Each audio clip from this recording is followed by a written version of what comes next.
Welcome, Validation Boy, April 13th, 2017. Damn it. I knew it. I tried. I tried to be slick. Guys. Damn, I thought I did it. Oh, well. So, we are joined by Justin Bernard. Good to have you. What's up? Thanks for having me. Yep. And we are joined by Vlad of Flat Still Earth. Good to have you, bro. Hey, how's it going? Hey. So, real quick shout out. Vlad got his 100th sub today, I believe. So, congratulations on that. Thank you. Yeah. All right. It's hard getting subs. It's hard to get subs on YouTube, man. It's pretty tough. It's not like Facebook where you just, hit. Yeah, they're all taken up already. Yeah, it's tough to get subs. It is, man. It's a struggle. There's times when I've been up, like at one point I was at 750, 760 or something. I did one video, boom, lost like 20 subs. It's like that, man. They come and go. I'm approaching 666, so I'm a 662 right now. I think I checked before. Come on. I was waiting until I was 666 before I subscribed to you fully. Perfect. I watched a lot of your videos, but I was waiting until 666 to subscribe. Yeah, my videos kind of suck, really, but I enjoy the live stream. No, you had some good stuff in there, man. I saw one where you were talking about it was you on camera and you were talking about water moving and needing a certain amount of space to move within. Yeah. I used to install field tile in the cornfields here in Illinois. And I remember my stepdad telling me, he ran the machines that put it in the ground. And I remember him telling me that water needs 1/10 of an inch per 100 feet to flow, which if you think about it, is pretty amazing. That ain't hardly anything, right? So, yeah. I don't understand. So, like, there needs to be space for the displacement to occur. So, say you were going to install a pipe in the ground and you wanted water to flow through it, right? In order for it to work in this field of what he does for a living, there would have to be 1/10 of an inch of fall per 100 feet is the minimum. So like say you were going 1,000 feet, you would need 1 inch of fall from start to finish for the water to flow. Yeah, I know that from doing plumbing for a few years, about 10 years ago. And I remember being at a house where it was kind of an inset house, and the pipes went to the street. They went up, so they had to tear the whole house out and reset the house because of that flow wasn't correct. Even that little bit, we tried everything we could to get it to go down, and it wasn't going down. It had to go up. So yeah, I know exactly what you're talking about. Yeah, and so I like dug a lot on the internet looking for that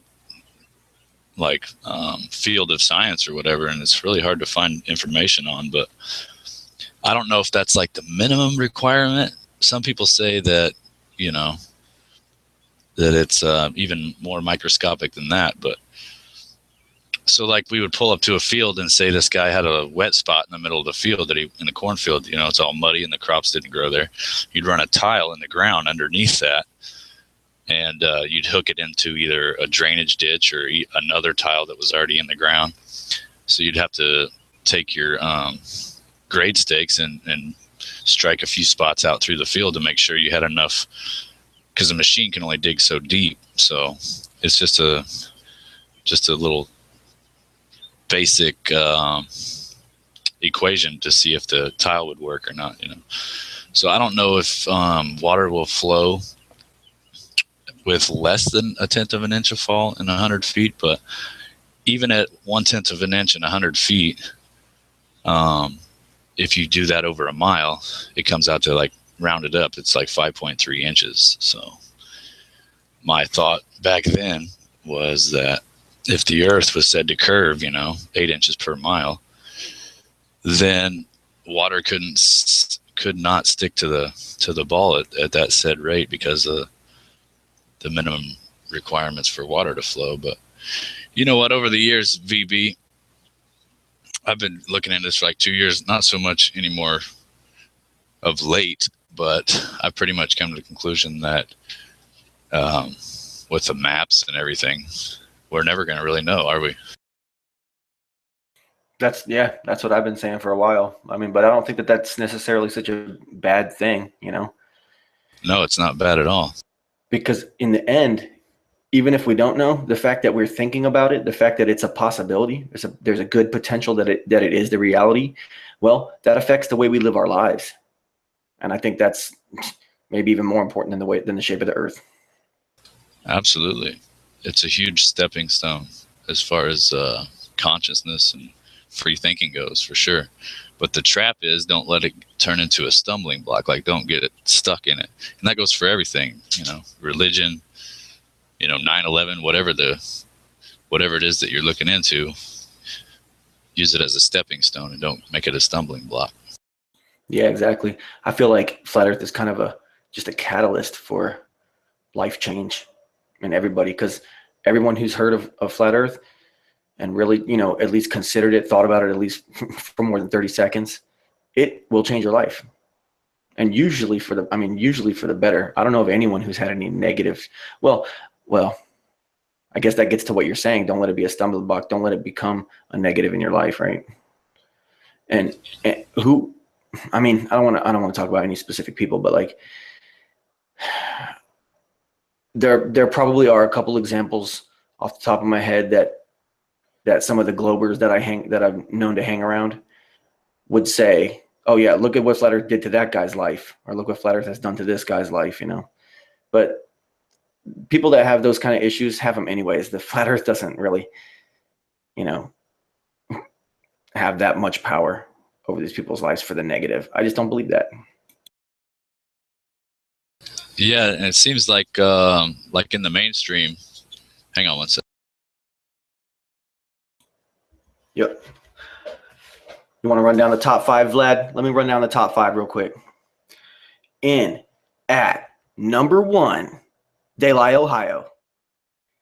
In at number 2, Earth Sweetheart, both former guests. In at number 3 was, who was it? Rob S. And then at number 4 was Kathy Dudley. And in at number 5 was Victoria Sarton, the infamous, the legend. All right, go on, Justin. Sorry.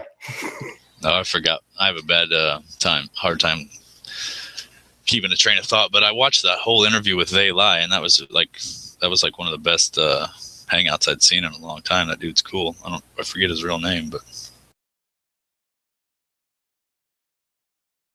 no, yeah, I know his name. I'm just not gonna say it on the air. He hasn't given me permission to do that, so I'm not gonna do it. Yeah, that guy rules, man. He's so chilled out, man. He's got his head together. He's just really fun to talk to. He's really fun to listen to. Yeah, I like him a lot. Yeah, he's got a great mind. I subscribed to his channel after that, and a couple other he recommended that day. You hadn't heard of him up to that point? I'd seen him in chat and everything. I just wasn't familiar with any of it. I didn't realize he had the lunar wave on record and stuff. Yeah, he's a big advocate. He was a big advocate for that.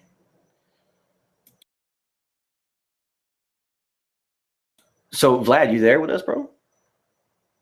Yeah, I'm here. I'm just setting up my camera on a tripod so it's not jiggling when I have my my view here.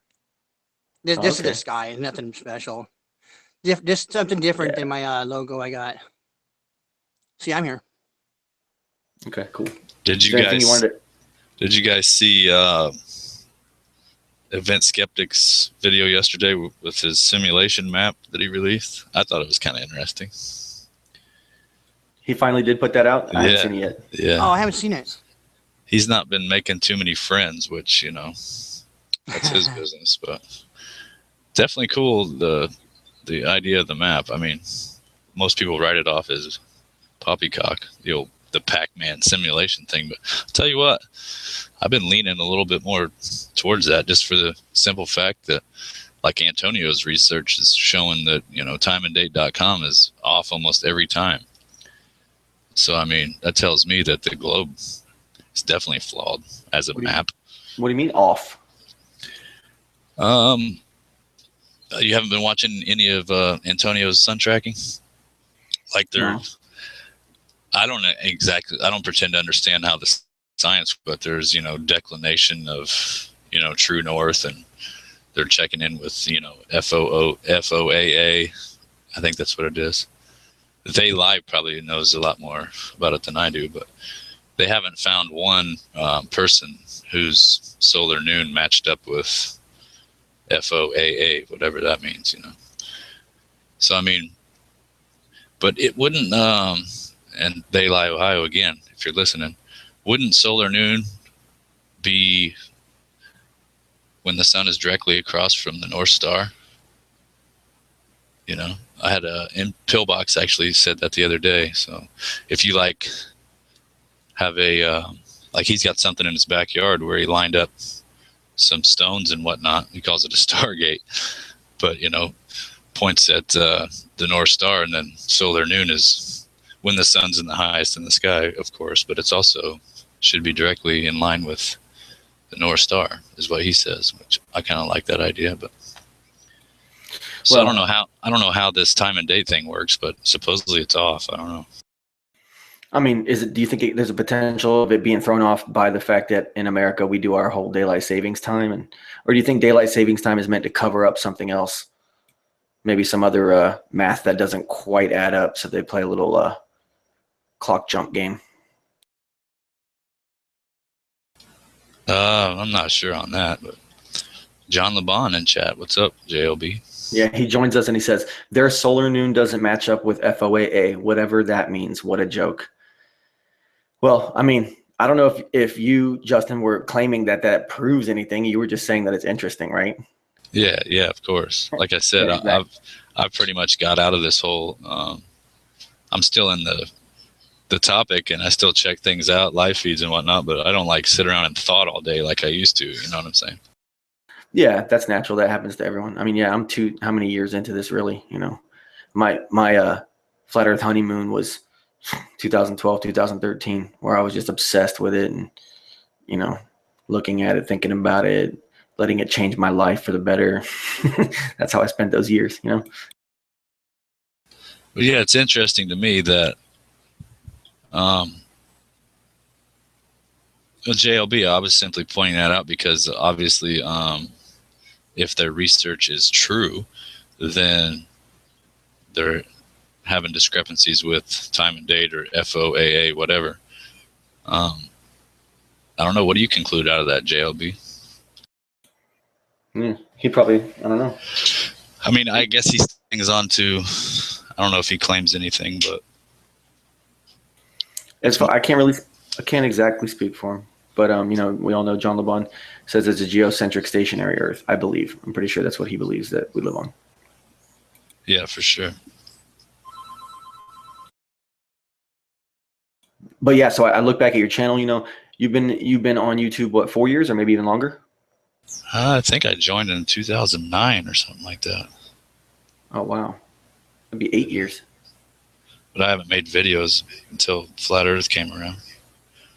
I don't have much content on my channel other than hangouts and whatnot. Most of the videos I made, I just keep them on there because it's kind of like a history log, the whole process you went through mentally and everything. But yeah, that's what Nathan said. But recently I purged myself of a lot of old videos because there was a little bit of hate speech in some of them, and there was a little bit of vitriol that was unnecessary. And I realized that some of the videos, even though they were put out as disguised as intellectual, narrated pieces, they were really just disguised little hit pieces, attacks at people kind of from behind, not really behind the scenes, but like the person who was watching the video that I was really making the video for knew that I was talking to them, but nobody else did, kind of thing, So I was like, yeah, this is not necessary. This is not necessary. This didn't prove anything. This one went nowhere. This one, I look like a jackass. Delete, But I still have them saved. I just have them unlisted, but they still exist, But they're not going to be put back out to the public because I'm embarrassed of it, Try to be introspective. I try to show that but my journey like keeping up my best stuff, and then openly talking about all my follies and all my wrongs, and all my bads, right? You got to do that. We can all be retarded sometimes, you know. I'm not ashamed of anything, really. I've gotten on there with Red's rhetoric, and you know their whole tactic is to get your feathers ruffled, and if that doesn't work, then they kind of lose traction, you know. Mm-hmm. So yeah, so you've been in this for a while. I just had a couple things I wanted to ask you about. You know, so when you were around in the beginning, who did you think some of the most important Flat Earth contributions came from? Like which people? Just out of curiosity. Well, let me think on that for 1 sec. That was quite a long time ago. I don't even remember the first guy's channel that really caught my attention, but he was just pointing out all the pictures of the Earth from space and whatnot. But then I kind of followed Rob Skiba into it a little bit. But I would have to say like Stinky Cash made a huge impression on me. You know, I think he does really good videos.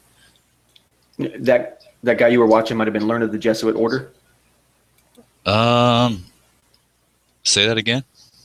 Was his name Learn of the Jesuit Order, and he had like kind of a high voice, like a No, his name, I forget his real name, but his channel name is Stinky Cash.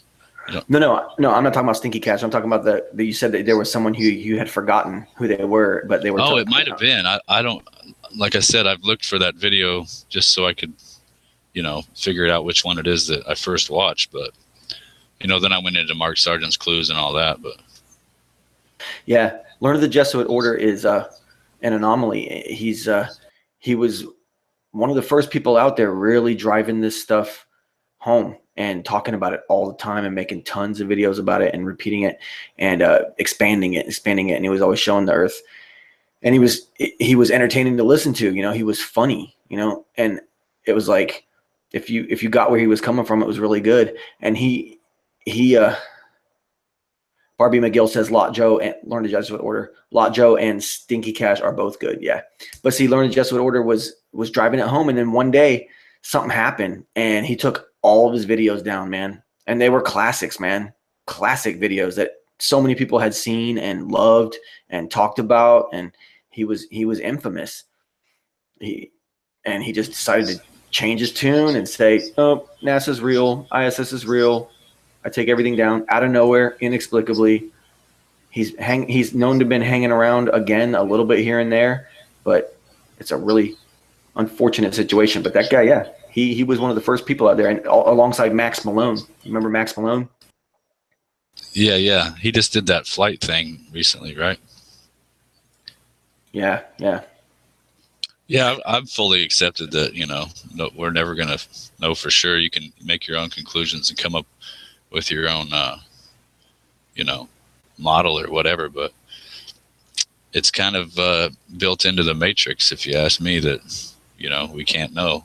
And to me, that speaks of, you know, higher things, you know, just like all the topics, if you really think about it, 9/11, chemtrails, flat earth, all this stuff, you get to a point where you're like, well, this is almost supernatural, you know, because there's just no explanation for some things, you know.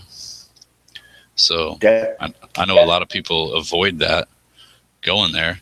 And you know what makes me upset the most about flat earth is it's like everybody's like, yeah, I acknowledge a creator. It's like, well, have you looked into that anymore, or are you just comfortable with that, you know? It's like a lot of strong opinions about that topic. So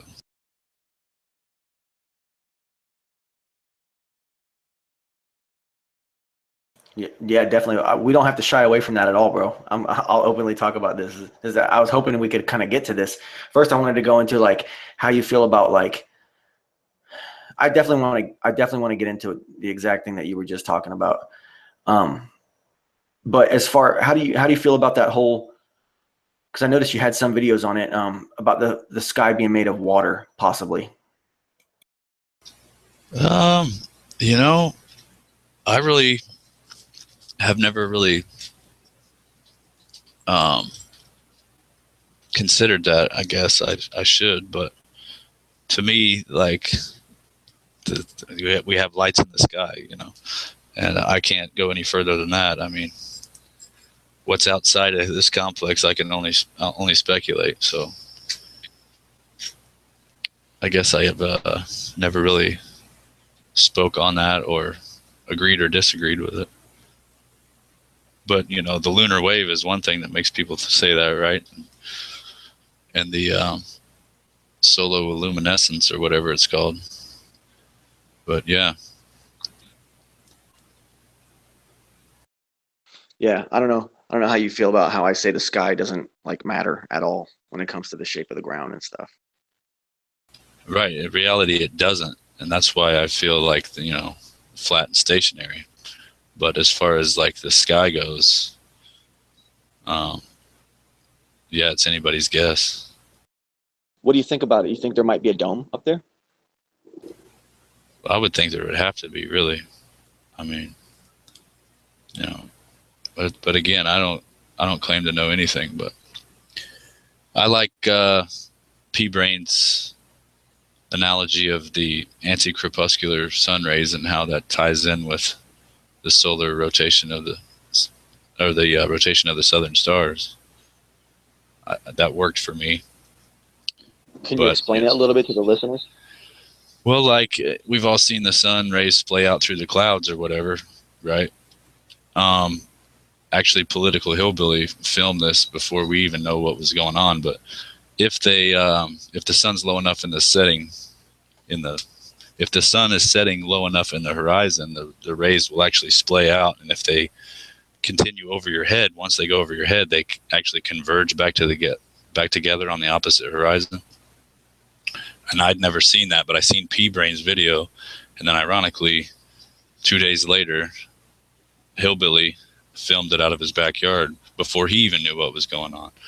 So, you know, once I seen that, I was like, I don't know what's going on.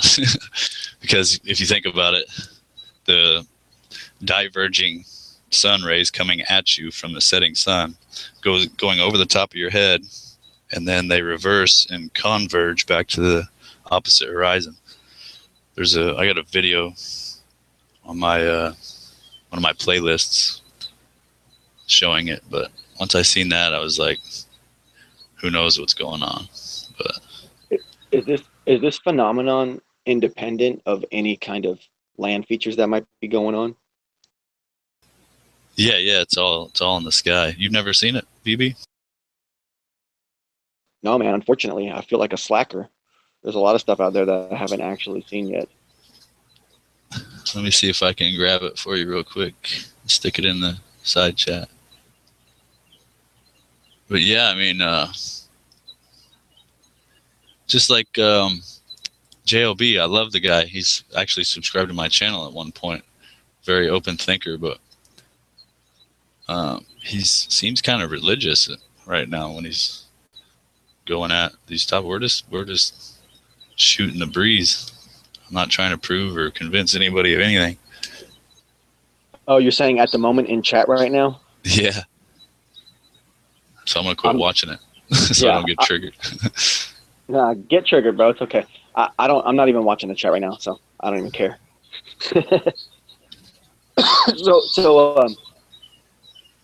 Okay, so you liked Rob Skiba's work a lot? I used to. Like I said, man, I've kind of gotten away from watching videos and stuff, really. I've watched a few recently, but for the most part, I just check out live feeds and whatnot. I'm into conversation, brother. You know what I'm saying? Definitely, yeah. Eventually that's all I could do. I made all those narrated videos, man. I made like 40 or so of them. I didn't have anything else that I could put into one subject like that, so it came time for me to just do live streams. That's the same thing for you, though, right? When did you start doing your live streams? Let me think. I think it was around the time Chris Rock was doing a lot of them, and he invited me on one night, and I thought it was pretty cool. And then he showed me how to do it. I think it was maybe 10 months ago, 9 months, 10 or 11 months ago, maybe, almost a year. I see some of your live streams are going like 8 hours and stuff. Yeah, I used to leave them on, or before sniping was a thing, you know, I would just leave them going sometimes. People link each other in and stuff. Yeah. Yeah. See, the trolls Nice. don't even bother your chats because they're not modded. I tell people that all the time. If you don't mod your chats, you know, then the trolls leave you alone. Okay, let's see It's just here. things just even out, you know, like they realize that they're not getting that. They go to switch their account to another account, say something funny, and then that gets deleted. It's like a game for them. I don't even want to play the game, man. Just shit's good enough. You deserve every right to have your trolldom, you know, displayed in full. Because all I've ever wanted to do for years was troll the shit out of everything. I'd be so fucking pissed, and I'd be like, "What the fuck are you doing blocking me?" And then it became war, you know. So I don't want war. They can say whatever the fuck they want. Hopefully, the shit they say is good and it entertains people. That's the whole point of the whole fucking thing, is to entertain everybody. You Yeah. know, good for them. I'm all for it. You know, I invited it. He says nuclear bombs are fake. Yeah, well, I've never seen one. But I have been looking into like HHO and water as fuel and stuff lately, which a lot of people think that's a joke, but there's definitely some cover up going on of it. So that tells me there's something to it, you know? Definitely. I feel like there's got to be. There's got to be. There's got to be lots of things. But I stuck that, like anti-crepuscular ray video in the side chat here, VB. It's real short. You can check it out sometime or whatever. Okay, I definitely will. What was that video you had about concerning IPS? I'm just curious. Well, I mean, the guy's, I do agree with some of the things he says, but, you know, he's very anti-religion, anti-establishment, and I just see some contradictions, some flaws in his message, because how can you be so anti-establishment and vote, you know, for Trump? You know what I'm saying? And he thinks that being anti-religion isn't a religion. See, we're all religious. We all have a worldview that we established as we grew up and became adults. And cognitive dissonance comes in when that worldview is challenged. I mean, we're all familiar with this, with the whole flat Earth subject. But anybody that denies that they have a worldview and isn't religious, which, you know, is like a faith-based belief in my paradigm. That's what religious is to me. So, you know, I didn't really mean to make it a hit piece, but, you know, he points out priests involved in pedophilia, and it's like he tying that to the whole Christianity realm or whatever. But in my book, evil's evil. It doesn't matter in whose name these people are doing it. You know, you don't throw the baby out with the bathwater, or kill the you know, don't throw the message out with the messenger. You'll never find anywhere where Christ said rape kids, you know. So that's what I was just about to say, man. I've read, you know, Acts of the Apostles. I've read through the Bible twice, and I don't remember exactly. You said it already. You know, I don't remember anything like that happening. So that has nothing to do with that. The Catholic Church is whatever. They got their own issues. There's all this paganism and shit that gets intertwined with some of the Western religions. We all know that. That's what all the zeitgeist crap stirred up in everybody. And it kind of, you know, they start throwing around the whole thing about, you know, Jesus either existing or not existing, and it becomes a controversial thing. The funny thing about you were saying there is that he says he's anti-establishment, then he goes and votes, and then he goes to a city council meeting to try to take, you know, action through the system that he says is against. But then he also says that he's anti-establishment by going against, because he thinks that Christianity is the establishment. And then that's okay. But that's not really how it works, you know? No doubt about it that because real Christianity. Let me just say something real quick. Because real Christianity, you know, to really be in the blood of Christ and live your life that way, that's extremely anti-establishment, man. So there's just all kind of gray areas where I think that guy tends to cross over and go in areas that are maybe not all that necessary at times. I know he kind of hates the Christ figure, Yeah, with a passion, I think, which, that's fine. You can do whatever you want to do. It doesn't really bother me. But when I seen like how much traction he was gaining among, to me, like I said earlier, when people dive into the shape of the earth topic, then their paradigms rocked and they open up to all these new ideas. Okay, maybe there is a creator where they never considered that before. So there's a gray area of vulnerability there for, somebody to be really influential. And so, you know what I'm saying? There's a lot of people that kept telling me to check out IPS. And when I did, it wasn't what I was expecting, really. So it's a great flat earth is a great platform for somebody like him with his beliefs to come in and poison the well. And no hate towards him or anything. It's just I just try to be the devil's advocate on his message. That's all.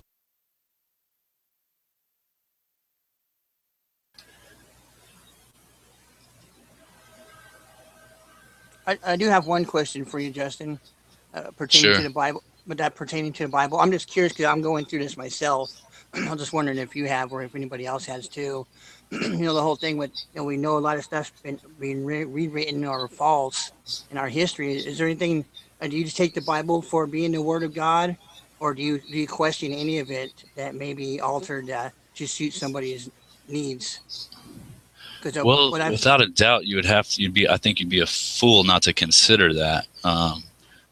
Being how language is like a hurdle here, because most people don't speak the language. It was the oldest manuscripts. Most people don't speak Hebrew or Aramaic or whatever. But to me, like VB was saying, it's more of it is anti-establishment, his teachings or whatever. It's more about a way of peace and Zen frame of mind, and basically treating people as you would want them to treat you, So I'm sure it has, without a doubt, been manipulated in certain ways to try to, take away from the power of the message. But to me, it's easy to see that the book is something special. It's out of this world, because it covers almost I've never heard anybody bring up a topic that's like not covered in scripture somewhere, and it's a very complex book. People call it a story, but it's metaphors, and in one dimension it's literal in another dimension. It's got like all these, it's coded, it's very complex. You can ask me anything you want about scripture and I can give you my opinion on it, but I don't really try to push it on people anymore, because I know it's a very triggered concept. People get very heated over it. But even the hardcore Bible believers, they're some of the worst at getting triggered and closing their mind to possibilities. I kind of go against the grain and give my own interpretations of it. But yeah, I think when it becomes like that, when the people get triggered, when you question the Bible, I think it's because they're taking it personal. I don't feel anybody should take it personal, because it is what it is, and you got to do what you need to do with it. But I've noticed that about a lot of people, and that's why they get triggered. I have family members that are like that. Just a question it or anything, they go crazy. So I know that from experience, personal experience firsthand, not just seeing stuff on the internet or anything like that, or hearing stories. That's been my whole life. I've had to deal with that. So that's what I was just asking. And I'm finding out recently that the King James version was created to suit his needs, basically to put in there that to make people subservient to a king, which would be him. Well, That's one. that's that might be a slightly bit of a blanket statement. Let's hear. Go on, please, and then I want to hear Justin's response to what you're saying. Sorry. Well, no, that's not the whole thing. It's just parts in there that were put in there or omitted, so that was be in his benefit. I haven't found those yet exactly, but that's why I've been trying to compare that to the Geneva Bible, because the Geneva Bible was before that, and that's one of the reasons I found out that the Pilgrims, or another name for them, I can't remember. That's the reason they came over here, is to get away from King James because of what he was doing. And also, if you'd like to throw it in, Justin, if you do know anything for the sake of the viewers, I'm assuming you probably know, the nuances of difference and why a lot of bad vibes are sent from the hardcore Bible believers there's King James only. And then so a lot of people say the New King James is a bastardized version of the King James, and they say the Geneva is even further bastardized version. So if you want to just incorporate that, or if you know about that stuff, I'm not sure. Yeah, I mean, like I said, most translations are manipulated in certain ways. Like, I'm not sure which translations, but I do know that most of them leave out like whole verses. Like, you could do a simple Google search for NIV. Like, it'll go from, say, John 18:31 to John 18:33. Like, it leaves out a whole verse, and most of them have to do with who Christ was or something along the lines of that. But yeah, and then if you look at the bottom in the fine print, there's always these little marks in Scripture, and then you go down to the bottom in the footnotes, and it tells you that this little piece was only in a certain amount of old manuscripts, this, that, and the other. But yeah, in general, the book, like, I dive into a lot of concepts like mind control and MK Ultra and things like that, how we can be manipulated on such subtle levels. And Scripture even talks about that in the Old Testament. Certain kings were given rods of anger to dumb the people down, to make them, hard-hearted and everything. Scripture is so deep, man. I'm telling you, it's crazy. I know it really is. When you really start studying it, two of my favorite parts of the Bible would have to be, in the New Testament, would have to be Paul with the blankets when he's on his journey and how he's elevated. Man, keep going with that. I can't say that I'm familiar with that right off the bat. I know it's in Acts. Okay. Acts is one of my weakest books, actually. Okay. Yeah, me too. But I just remember there was a really substantial story that's told where he has a dream and he's laying on a blanket and the blankets are elevating, but it means something else. And when you see what the whole grand scheme of things, you put the whole book in context, you see what it means. I forget exactly. I mean, this was 2005 when I was really, really studying, and I kind of forgotten a lot of the stuff. And then another part of the I really used to like the Old Testament a lot more. And I just love the book of Job. Yeah. And how these guys debate, and like, just to understand what they mean, you have to also study it. You can't just read it. You have to study, and you have to understand the cultural interpretation. Yeah, there's so many that's applied to it. Yeah, so many factors.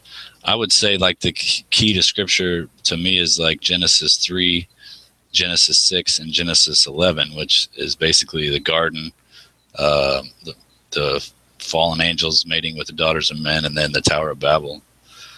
If you can wrap your mind around those three concepts, then everything else kind of falls into place. But it's just like flat earth or anything else. If you got a wall up to where you're afraid to dive into it because it goes against your worldview, then you're going to be triggered, and you're going to be like, I try to look at everything from both sides of the coin.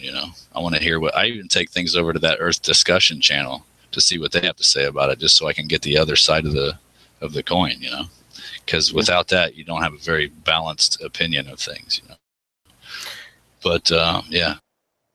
So let's jump to Vlad first, and then go back to Justin. Vlad, you there with us? Yeah, I am. Okay. What's your thoughts or interpretations on the story of Adam and Eve in the Garden of Eden? If you want to say, or right now, what might you be thinking, or what are some of the possibilities that you might think that it might mean? And then the same question to Justin after that. I think that Or what it is, or anything. that's why I've been contemplating that because it seems like the whole thing. I mean, because I was raised, that the whole Bible it pretty much makes you feel like no matter what you do is wrong, and then you're guilty of doing something wrong. I'm still trying to get through all that and understand it more than just no matter what you do, it's wrong because and then you put in that guilt mode, and then you got to do the whole thing with repenting and all that stuff like that, and and looking at yourself a certain way. That's because that's the way I was raised. So I mean, I've been really dealing with all that. So I'm still and questioning all this. Yeah, well, to me, if you think of us as spiritual beings, and outside of the dimension of time, and then we can't really fathom that, what it would be like to be outside of the dimension of time. We live in this reality, in this construct where time is pretty much rules our lives. So to step outside of that is very hard to think about because it's just like, trying to understand the fourth dimension or something. But for whatever reason, the way I see the garden is for whatever reason, like Satan, Lucifer, whatever you want to call it, the deity, was kind of jealous when we were created because we had free will. And they didn't. Like they allegedly, Satan and the ones that fell, there's no forgiveness for them. And so they don't really have free will. It's either, so Satan was jealous of that and became the ultimate deceiver, tricked us into taking something we already had. But it's pretty deep. No, it makes sense when you do think about the reality of we don't know what we live on. Even this is a realm, Yeah, so to speak. It really is, and it's to me, it's quite obvious that there is a creator. Excuse me.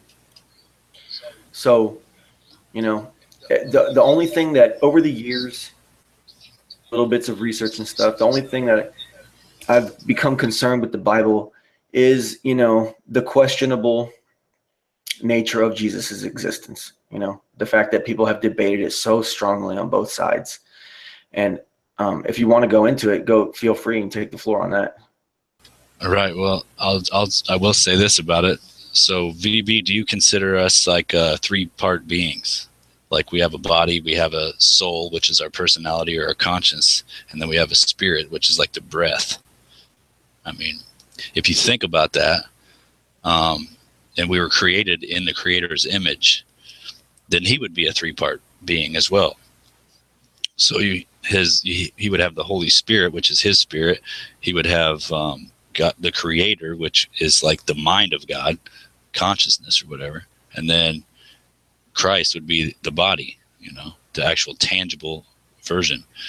Like I said, this stuff is so complex because you got to put yourself outside of this realm to think about it, And so people automatically say, bearded guy in the sky, and then it's going to come save us all, blah, blah, blah, blah, blah. But that's not really what I see in it. What I see in it is in John, where Jesus said, for this reason I was born, for this reason I came into the world, to testify to the truth. Anyone who listens to truth hears my voice. So this guy was he said point blank, he came here to testify to the truth. So obviously deception is a big part of the equation here. And so if you think about it, he's no different than the creators would be really no different than us, having a body, a mind, and a spirit. So your belief implies that Christ, like people say, the body of Christ, or like the temple Christ, the temple, Christ is the temple, and it's the body, it's the multitudes who are in Christ and in the blood of Christ, I guess, right? Yeah, I guess you could say that, right? And I guess when you look at Jesus as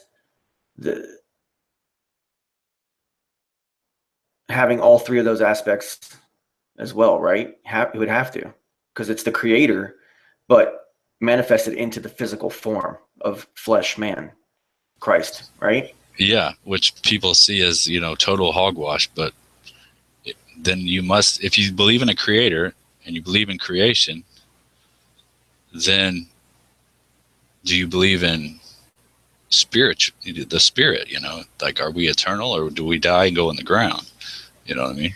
It's kind of like, it's such a tough thing though, because for a really, really skeptical mind, they're going to think, Jesus, the story of Jesus, and the idea that the creator came in physical form to the earth and just came way back then, and none of the generations since have been able to see it. And it also, whatever was going on in commonly accepted mainstream official history around that time, also coincides with reasoning for different political parties to even create the concept of a Christ, and it involved other pagan elements within it, with like sun worship and stuff like that. And then it gets all jarbled up, and then Christianity has the Catholic takeover of Christianity and stuff like that. And the powerful tool that the name of Jesus has become for a lot of maybe nefarious purposes, these are things that happen in the world, absolutely. But I mean, that's the only issue that a lot of really hardcore people that have understood, because I mean, when you read the Bible and you study it, and then you start understanding how the sentences work and what the authors are saying, and what the author is saying, I guess, you start to be able to understand that language. If you're reading the King James, you kind of start to understand that language, and then it starts to flow a little bit easier, and you start to really start grasping like what the sentences are saying, because someone could pop open it, 2 Samuel chapter 25 right now and be like, what are they saying? I don't even understand what they're talking about. I'm just throwing out a verse, but I mean, I'd read it for, off and on my whole life, and heard the creation story I don't know how many times, and never realized that life was already kicking before the sun and the moon were put into play, for example, and that it says that the sun, the moon, and stars were placed in the firmament. So I mean, to think, when people just say, well, I've read the Bible, immediately you know that they didn't get nothing out of it, because you don't read the Bible like that. It's not like a cover to cover type of read, It's just like the flat earth. I mean, if you start unlocking one code, then it leads you into more curiosity into the next thing and the next thing. And it's such a big piece of the puzzle. But I just wanted to touch on what you said about not being able to see him tangibly or whatever. The thing of it is, Scripture often tells you that God, the Creator, will choose the foolish things of the world to put to shame the wise. So if you grew up in a perfect home and you got rich parents and you're spoon fed everything, and you never really, and then you go to college and you never really tamper with drugs or crime or anything like that, you have less of a opportunity to understand, in my opinion, because it's actually the roughest people that are beat down enough to where they go, I need help, and if you really reach out to the Creator in that way, I guarantee you're gonna if you genuinely ask, you're gonna get some revelation. Yeah, I'm in full agreement with that. And like Vlad here has told me in private and on the air, he doesn't even like to use the word God anymore. He likes to use the word Creator. And like, I don't know if you want to speak on that, Vlad, or if you want to. Well, I found out that it's from the Greek mythology and stuff like that, and I was never one into that, because I was understood the Creator, so that was all a bunch of hoo-ha to me. And then find out recently that's where the term comes from, is the Greek and Roman mythology. I was like, no, it's supposed to be for gods, not a single god, but singular. It's plural, is what it's been used for, and so that's why I decided creators is the best one because it's that pretty much just sums it all up right there. I mean, for me, Yeah, I've gotten away from trying to get away from God as well. Um, the Most High is the term I prefer, but I'm under the understanding that there's a whole hierarchy of things, you know, and the Most High is like completely um, uncomprehendable, but people will argue with that. But I don't know if you guys have heard of the channel. Let's see, what is it? Deep Thoughts.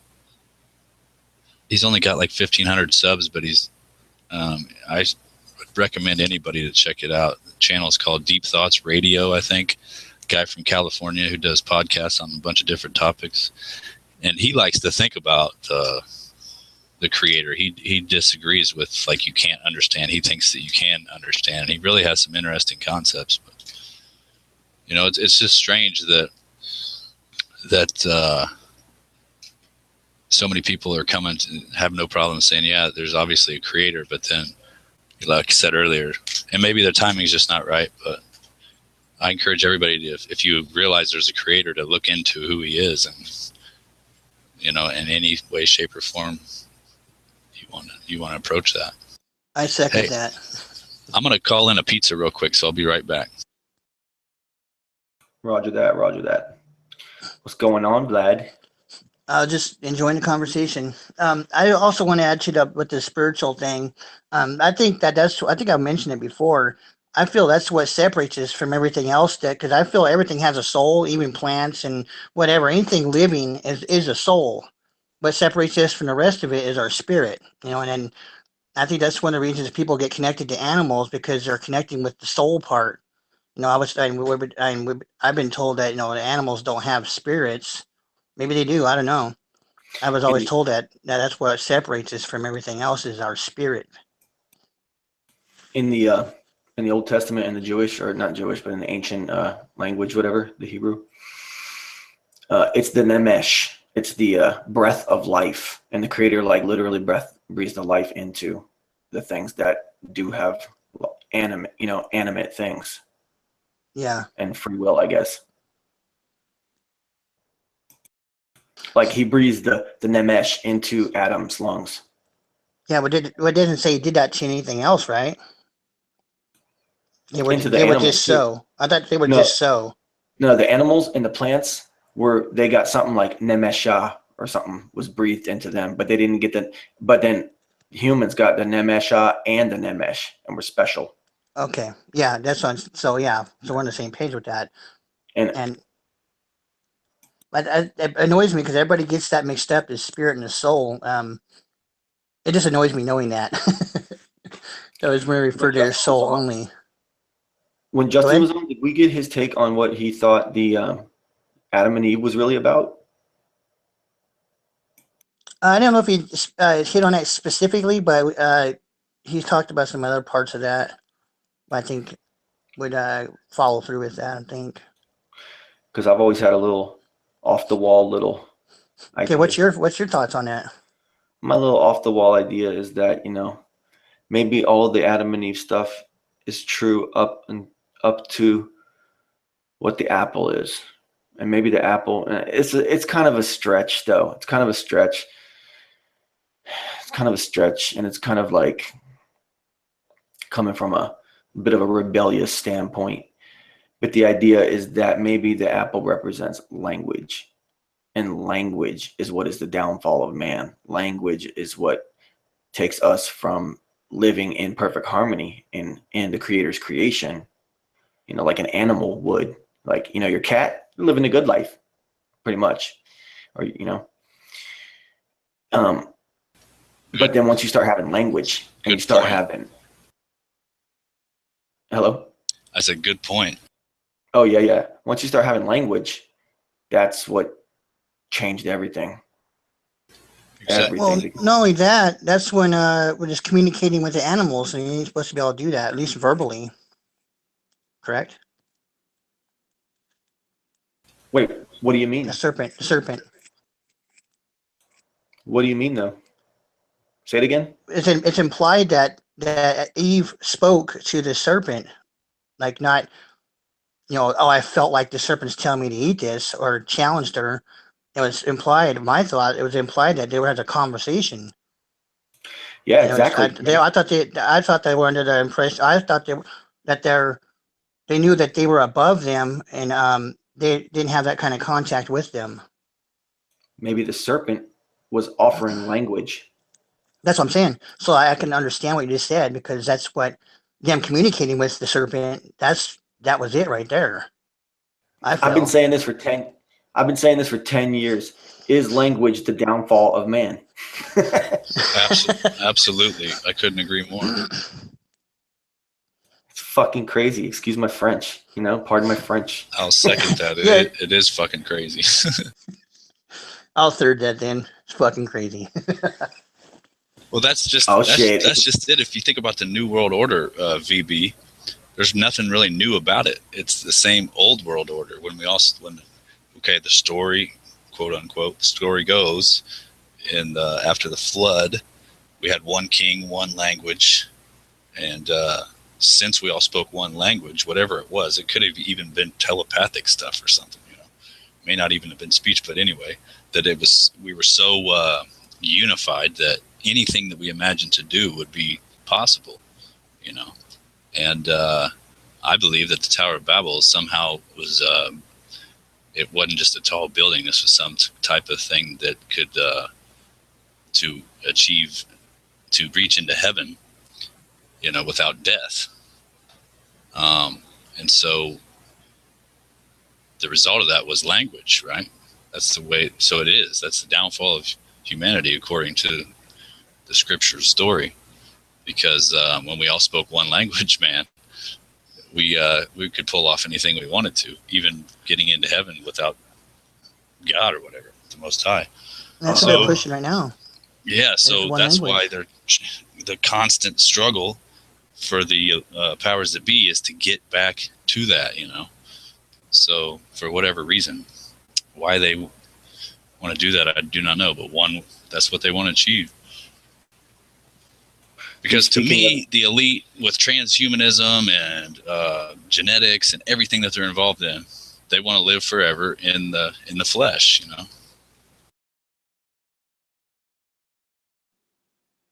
Yeah, like that Johnny Depp movie, Transcendence. So there's nothing really new. There's nothing really new about their plan. It's been the same thing they were trying to achieve back then. But if you think about it, I was talking to a guy the other day. If you think about how they achieved all the language things, in an instant. You're working with your buddy next to that you work next to every day. You're laying brick and he's mixing mortar, and then all of a sudden he walks up to you and he's talking all this gibberish, and you're like, what the hell? And it made them go crazy, and they started killing each other, because it would be so bizarre for a guy that have known and been working with for a while to come up to you and start speaking a different language. And it just, so yeah, man, language. So would you say that when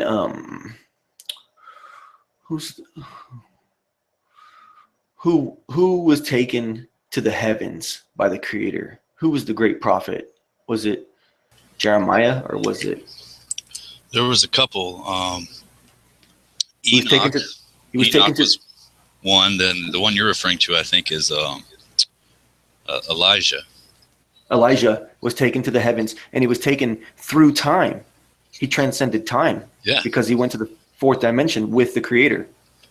Exactly. And Jesus as well.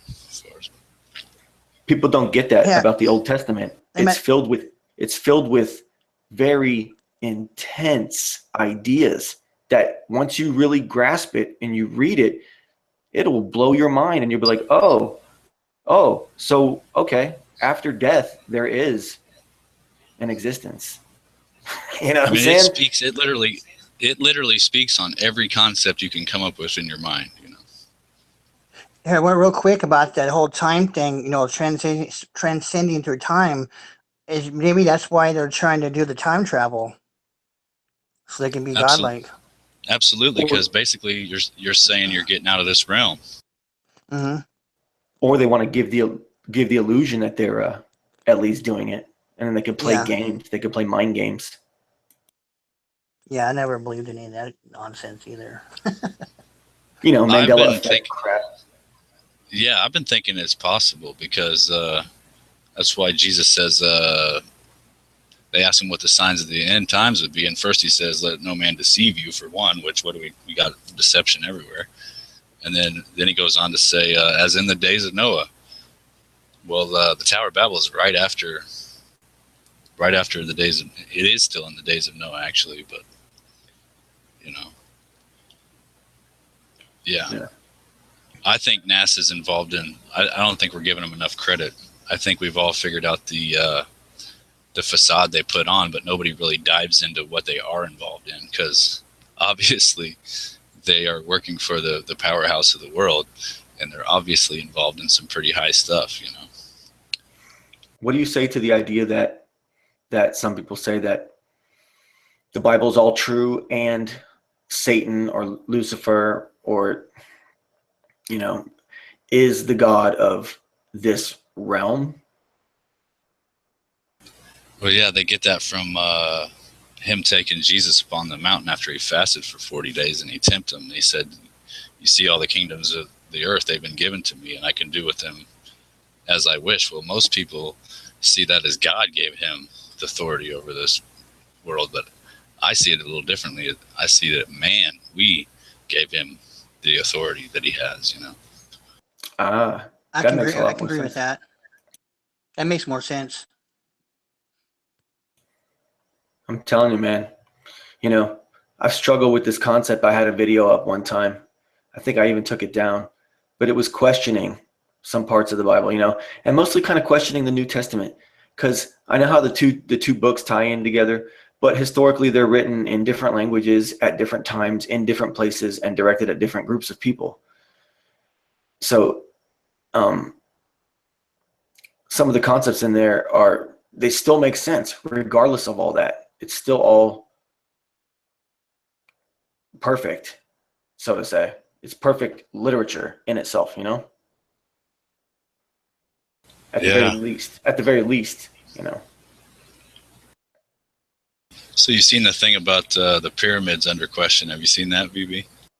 What's that? I don't know. People are questioning the authenticity of the pyramids being as old, and I didn't know if you'd seen that come across the YouTube. I've seen that, and because I always question that anyways, because to me it always predated what the Bible says. So, you know, you'd have to really reconsider that, because how could all this stuff happen before the Bible's time frame? Now, how did the Egyptians exist before?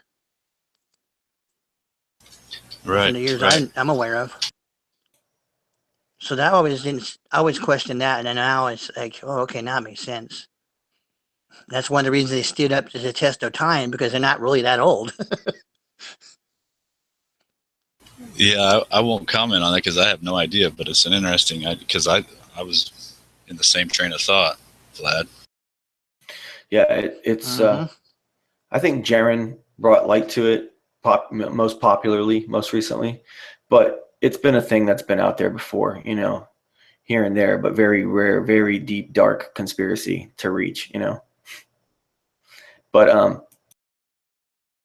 I went and I looked at some connected video back around the time that people had been talking about that, at least on a large scale on YouTube, and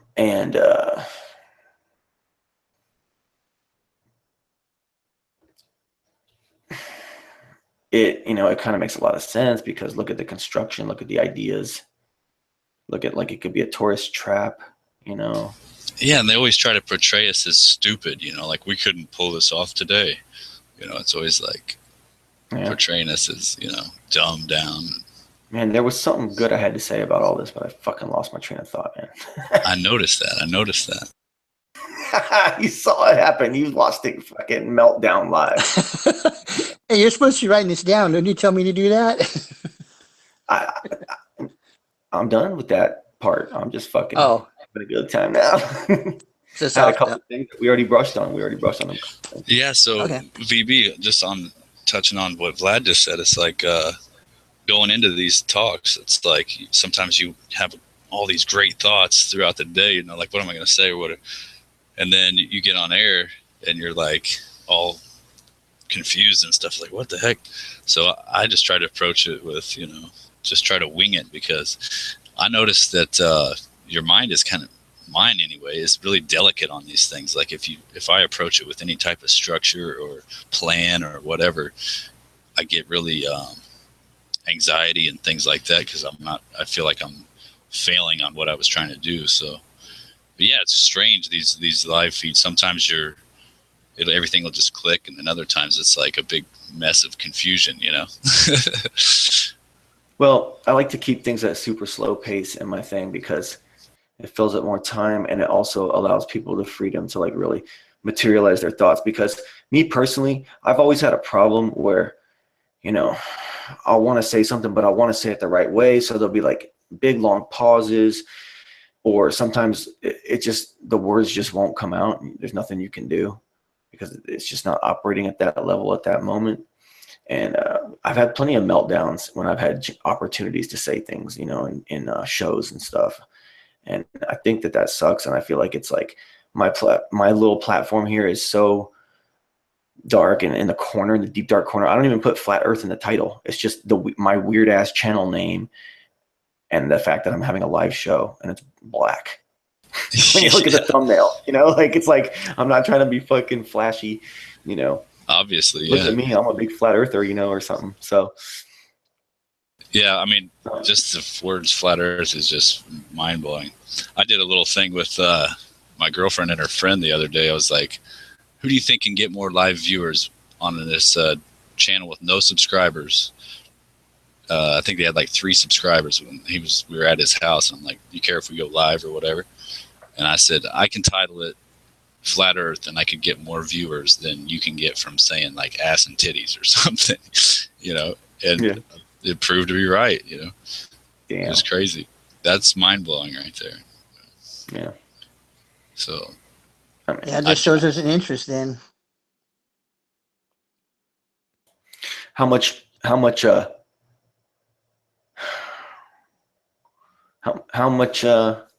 weight does the statement hold? If someone were to say that the internet is essentially the Satan, or maybe the damn, how do people say it? the beast system. I mean, I guess so. I mean, it's almost like they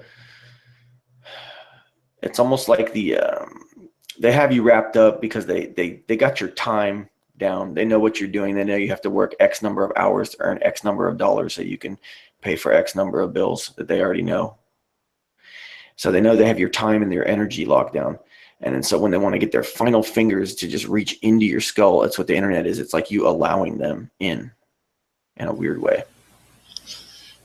Yeah, if you want to really get into a weird topic, if you look into like mind control and just how our mind works and how easily it can be manipulated, it's ridiculous. Like I listened to Alex Jones and Joe Rogan, which, by the way, was the most successful podcast in podcast history. Say what you want about Joe Rogan and Alex Jones. I watched it and I thought it was pretty entertaining. But Alex Jones said some profound stuff at like the hour and 50-minute mark, I think it was, about the elite and what they believe and what they plan to do. And I consider myself to have pretty good discernment. And he sounded genuine. He said after 20 years of looking into the elite, they believe that we are in this realm, and that there's many dimensions, and that we're rising up through these dimensions consciously. It's a hard word for me to say. Consciously, I don't know how to say it, but anyway. And that their plan is to try to remove free will with Google quantum computers and AI and all this stuff. And essentially, like Amazon can predict what their normal customers are going to buy with like 99% accuracy. So they got it stocked up and they don't ever run out or whatever. But there's some stuff going on that's so high it's hard to even talk about. But, you know, if you can be led to the slaughter like the carrot dangled out in front of your face, they can mess with free will, man. That's, to me, that part of Alex Jones and Joe Rogan was very interesting. I've listened to it several times. But yeah, I mean, I probably butchered the heck out of it. I paraphrased, obviously, and NASA's involved with Google now, and D-Wave, a company called D-Wave, and they have built the most highly advanced quantum computer in the world.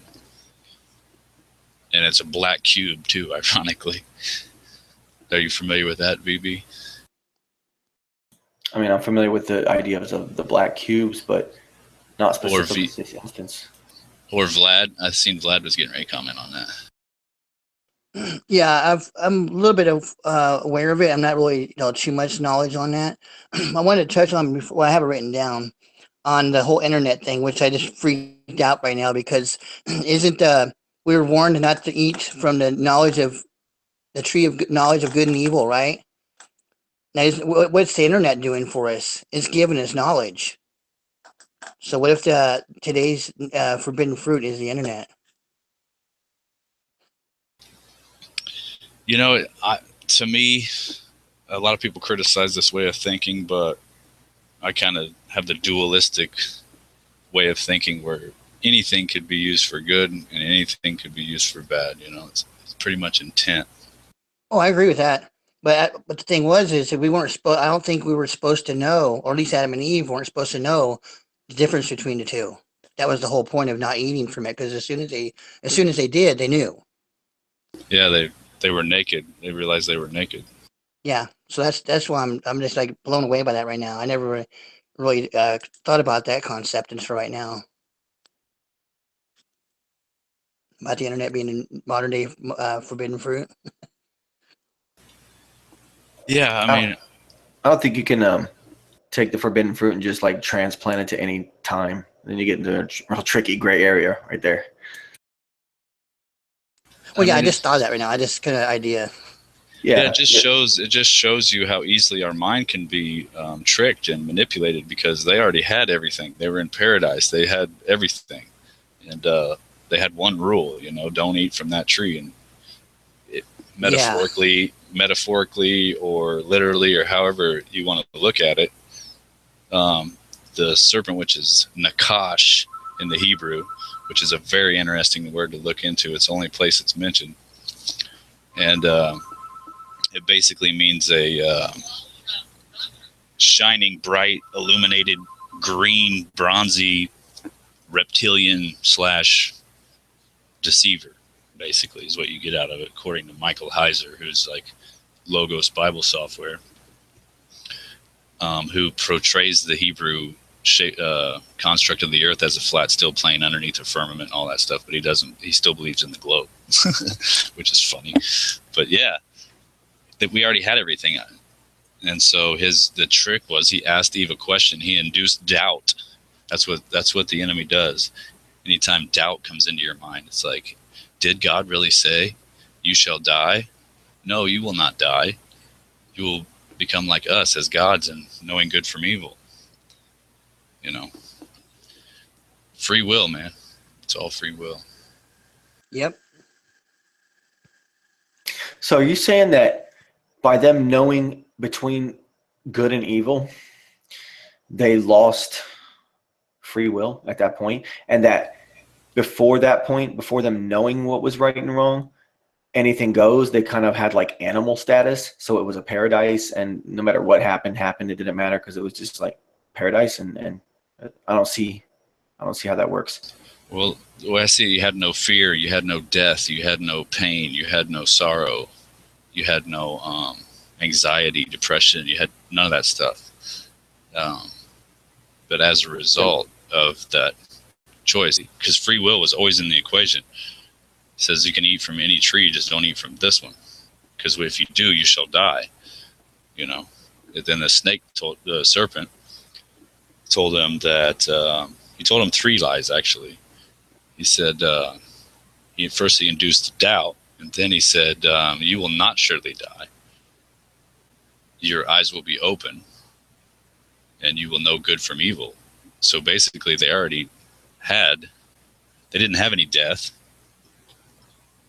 I mean, everything that he offered, they already had, is what I was essentially getting at. So if you can imagine not knowing pain or death or sorrow or guilt or anxiety or any of this negative stuff that we all deal with, sickness, disease, all that. And so if you had all that, what would make you want to do the one thing that you were told not to do, you know? A very good liar. Yeah. So the most dangerous thing in existence to me is the belief in a lie, right? The belief in a lie. Or to question a real truth, which, you know, nowadays, I mean, you know, what's true, what's not. That's the, you know, the issue we're dealing with now. But I think deep down inside, everybody knows the truth. We've been so conditioned to accept lies and, you know, the free will thing, that's to do whatever you want. And that, to me, that doesn't mean to go out and hurt people. It means that, you know, just do what you want without hurting others. That's what I feel it's all about. Yeah. Yeah. But let me ask Justin real quick. Seeing as how you've been in this for going back for quite a while, what are your thoughts, just your first reaction thoughts when the concept of flat earth existing on YouTube in a community like this, that is a psyop? What do you say to that? I'd probably get a lot of hate for this, but it's obvious to me. I think that that all these concepts are psyops. Not necessarily. I mean, psyop meaning psychological operation. You know, in many ways, because if you look at the way it describes people, but again, it's a good thing as well. It's very hard to discern, but yeah, for sure, because it gets people debating and over something, like I said in the beginning of the broadcast, that I don't think we could really ever know. I don't think we'll really ever know. You know, I think the people in NASA and scientists and all this compartmentalization, I believe that they believe what they're telling us. I don't think that they're lying to us. They believe the lie. They have to have heliocentrism and infinite space and all this stuff because they were brought up as top students and they learned all this science and all this math and everything. And that is the truth to them. And so in order for that to be the focus of their life, then everything else that they preach has to be true, so that it's not even an option to them. And Stinky Cash put out that video a couple of days ago, excuse me, of Neil Tyson saying that they're 96% ignorant of how things work in the universe. They only really know about 4% of what's going on. You know, and that was profound to me because it's like, but 96% ignorant, but it has to be heliocentric infinite space. So to me, these guys believe this stuff. VB, what do you think?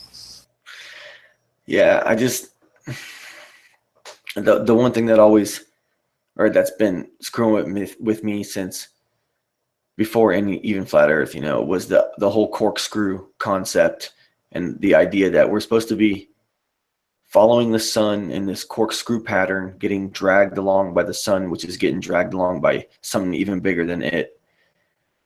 And we're all just like ducks in a row behind this thing, like a corkscrew.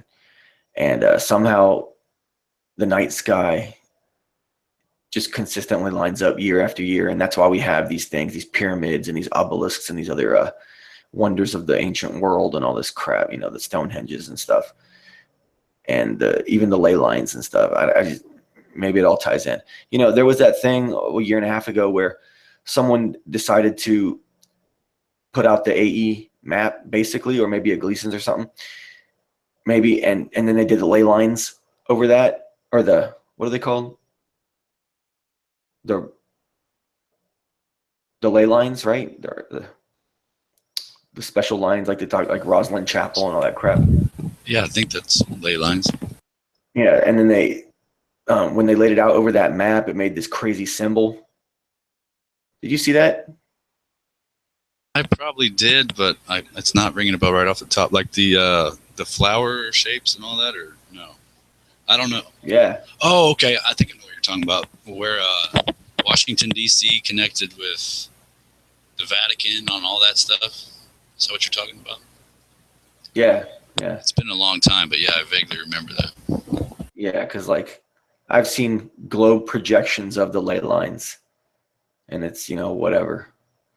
But then when you look at it on a flat map, basically, generically, it ended up making that symbol, some kind of crazy symbol, a religious symbol, or occult symbol, really.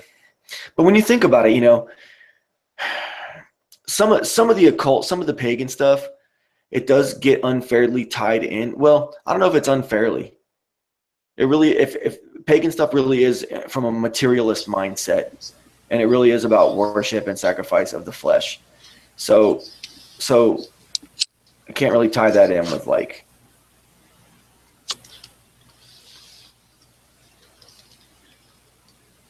call it saintly Christianity. Yeah, I try to But- avoid putting titles on anything, you know, like even the pentagram or whatever. It's like, What? go ahead. Yeah. Well, what the point I'm getting at is that, like, sometimes on its surface, I know maybe it's obviously probably a lot worse than this, but some of these dark occult religions or whatever, they're really just in the end, it's really just about fertility and childbirth and passing on our flesh. Even though we die, we have children. So that's how our species lives on, and that's why our body lives on, you know, in that way, at least in this material world. And it's almost like the pagan things are just basically worshiping that fact, and not necessarily, you know, satanic. But then again, I guess those people might have even be the ones that someone might say that were tempted by the fallen angel. Yeah. Yeah. Like the worst thing you could do is tell somebody that their ideas or thoughts or whatever are Luciferian, you know. It's like, who am I to judge, right? So I try to stick to, like, if someone, say, for instance, is talking about anti-religion or anti-establishment, I just see if their message kind of fits in with that main focus point. And if it doesn't, I'm like, hey, you know, your message is flawed. But I'm not going to sit here and say you're Luciferian, you know, or satanic or whatever. Yeah. Because, you know, information is information. And at the end of the day, I think there has been a big misconception about, you know, right and wrong and going to hell and all this stuff. You know, I've been seeing that, taught that we all make it in the end. And I kind of like that, actually. What do you think? I mean, I feel as though existence in this realm and consciousness, the fact that we understand, maybe the apple that Eve ate, maybe it gave us this consciousness where we know things and we can, like, you know, time. And right and wrong. I mean, time is another big thing, you know. I 'Cause, love that, thinking about time. I mean, time is just, think about timelessness, you know. Because when you really break it down, you have to think, well, the creator has to be outside of time. The creator has to know that this entity that we live in, with the constraint of time and the development of material elements and the passage of time, from the transversing from one state of being to another state of being, is kind of what it's all about. I mean, it is, but then you get to the pitfalls where, you know, Hindu materialism comes from, something that looks a lot like Satanism, in some aspects, especially to someone who's coming at it from a Hebrew or Americanized Christian perspective, if any of that made sense. Yeah, it does. I like what you're saying right now. You're really diving into it. It's fun to hear you try to process it because, like if you look at Paul, for instance, when he said he was taken up into the third heaven and shown unspeakable things that are that's not lawful for man to talk about. So like you said, again, language is a barrier, because the story goes again that Paul was taken up into heaven in a vision. He didn't know if he was in the body or out of the body. He had no idea, but he said he's seen unspeakable things that is unlawful for man to utter. So basically saying that it's so high of concepts you can't put it into words. So the real, like the mentor that I listen to the most is his channel name's Theobald Jamzin, Jamaican guy. He's from the States, but he lives in Jamaica. And he just has a way of putting these concepts into words. And like you said a minute ago, you like to go slow and everything, and he preaches that same message, like less is more, like fewer words is better. Yeah, but at the same time, I'm trying to provide something for people to pass time and listen to. So more is better, So to me, like truth, and anytime you're approaching the concepts of this construct that we live in, it's very difficult you're not going to find the words you're looking for on your own. It's got to be like spoke through you or something weird. Yeah. So I got another quick question, Justin. Sure. What's your thoughts on lucid dreaming? What is it? On lucid dreaming? Lucid dreaming. Yeah. Yeah, go ahead. Explain a little more. Well, my whole life, I didn't know what it was. Somebody told me this is what it was. Maybe I'm told. I've looked into it, and that's kind of what I've been doing. But when I realized I'm in a dream, and I just kind of do what I want, and which only thing I ever did was I'd run up and jump, and I just kind of float above the treetops. But here recently, I've had a couple of them, and there's people I talked about that did do lucid dreaming. They were wanting to see how far they can get up, and just in their dreams or whatever it is that they're doing. They say it's some kind of subconscious or spiritual thing is what they're trying to say it is. And they're trying to just go as high as they can and see if they can reach the outer part, the dome or the firmament, whatever it is. And I've tried that recently in the two lucid dreams I had recently, and I only get about maybe not very far, and then I stop and I can't go any further, and I'm like, what the hell's going on here? So on lucid dreaming overall, about, because I heard it was against the Bible says it's not a good thing to do. I don't know about that, because it says in the end times, young men will dream dreams and see visions, and a lot of scripture has people seeing visions and dreams. Daniel, and he was a dream interpreter, actually. Daniel was. So I don't think that it's unbiblical, but Jimmy Jedi had a good concept on that the other day, talking about floating in your dreams. And is that where the concept of zero gravity came from?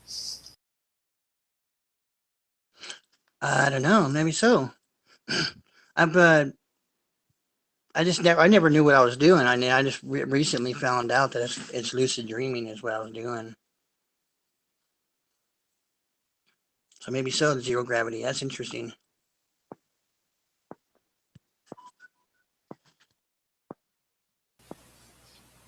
VB, you familiar with Jimmy Jedi?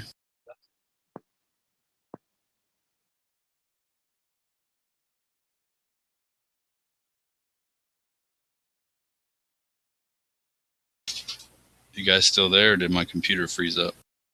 I'm still here. Yeah. I used to have those dreams a lot too.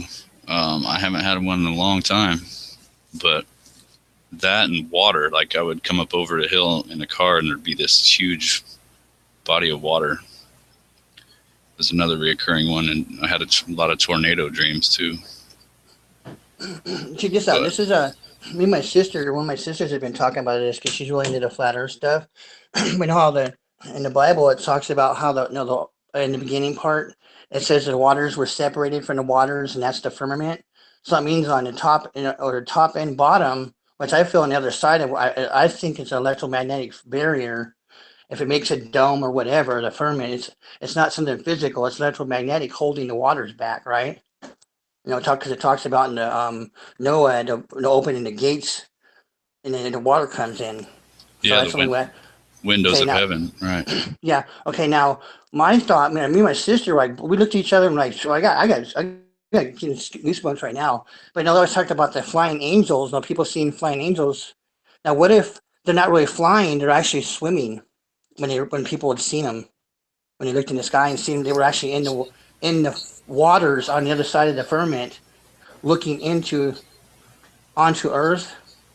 You know what I'm saying? Yeah. And then that's what they were seeing. They weren't really they weren't flying, they were swimming. What do you think about that? Yeah, I mean, like I said, it's when you try to convert your thinking into the spiritual realm. That's why people like use DMT and ayahuasca. They claim that they transverse into this other realm, which is very dangerous in my opinion.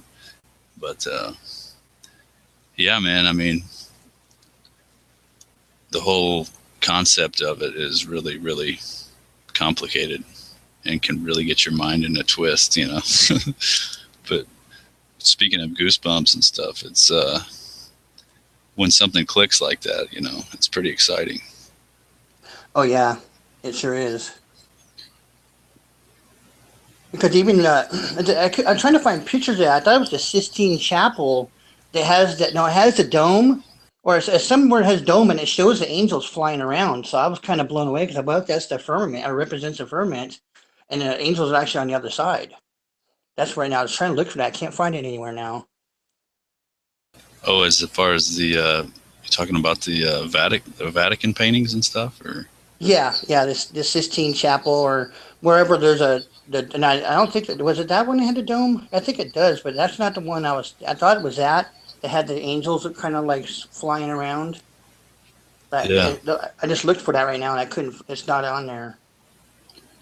And it shows angels, but they're not flying like I remember seeing years ago.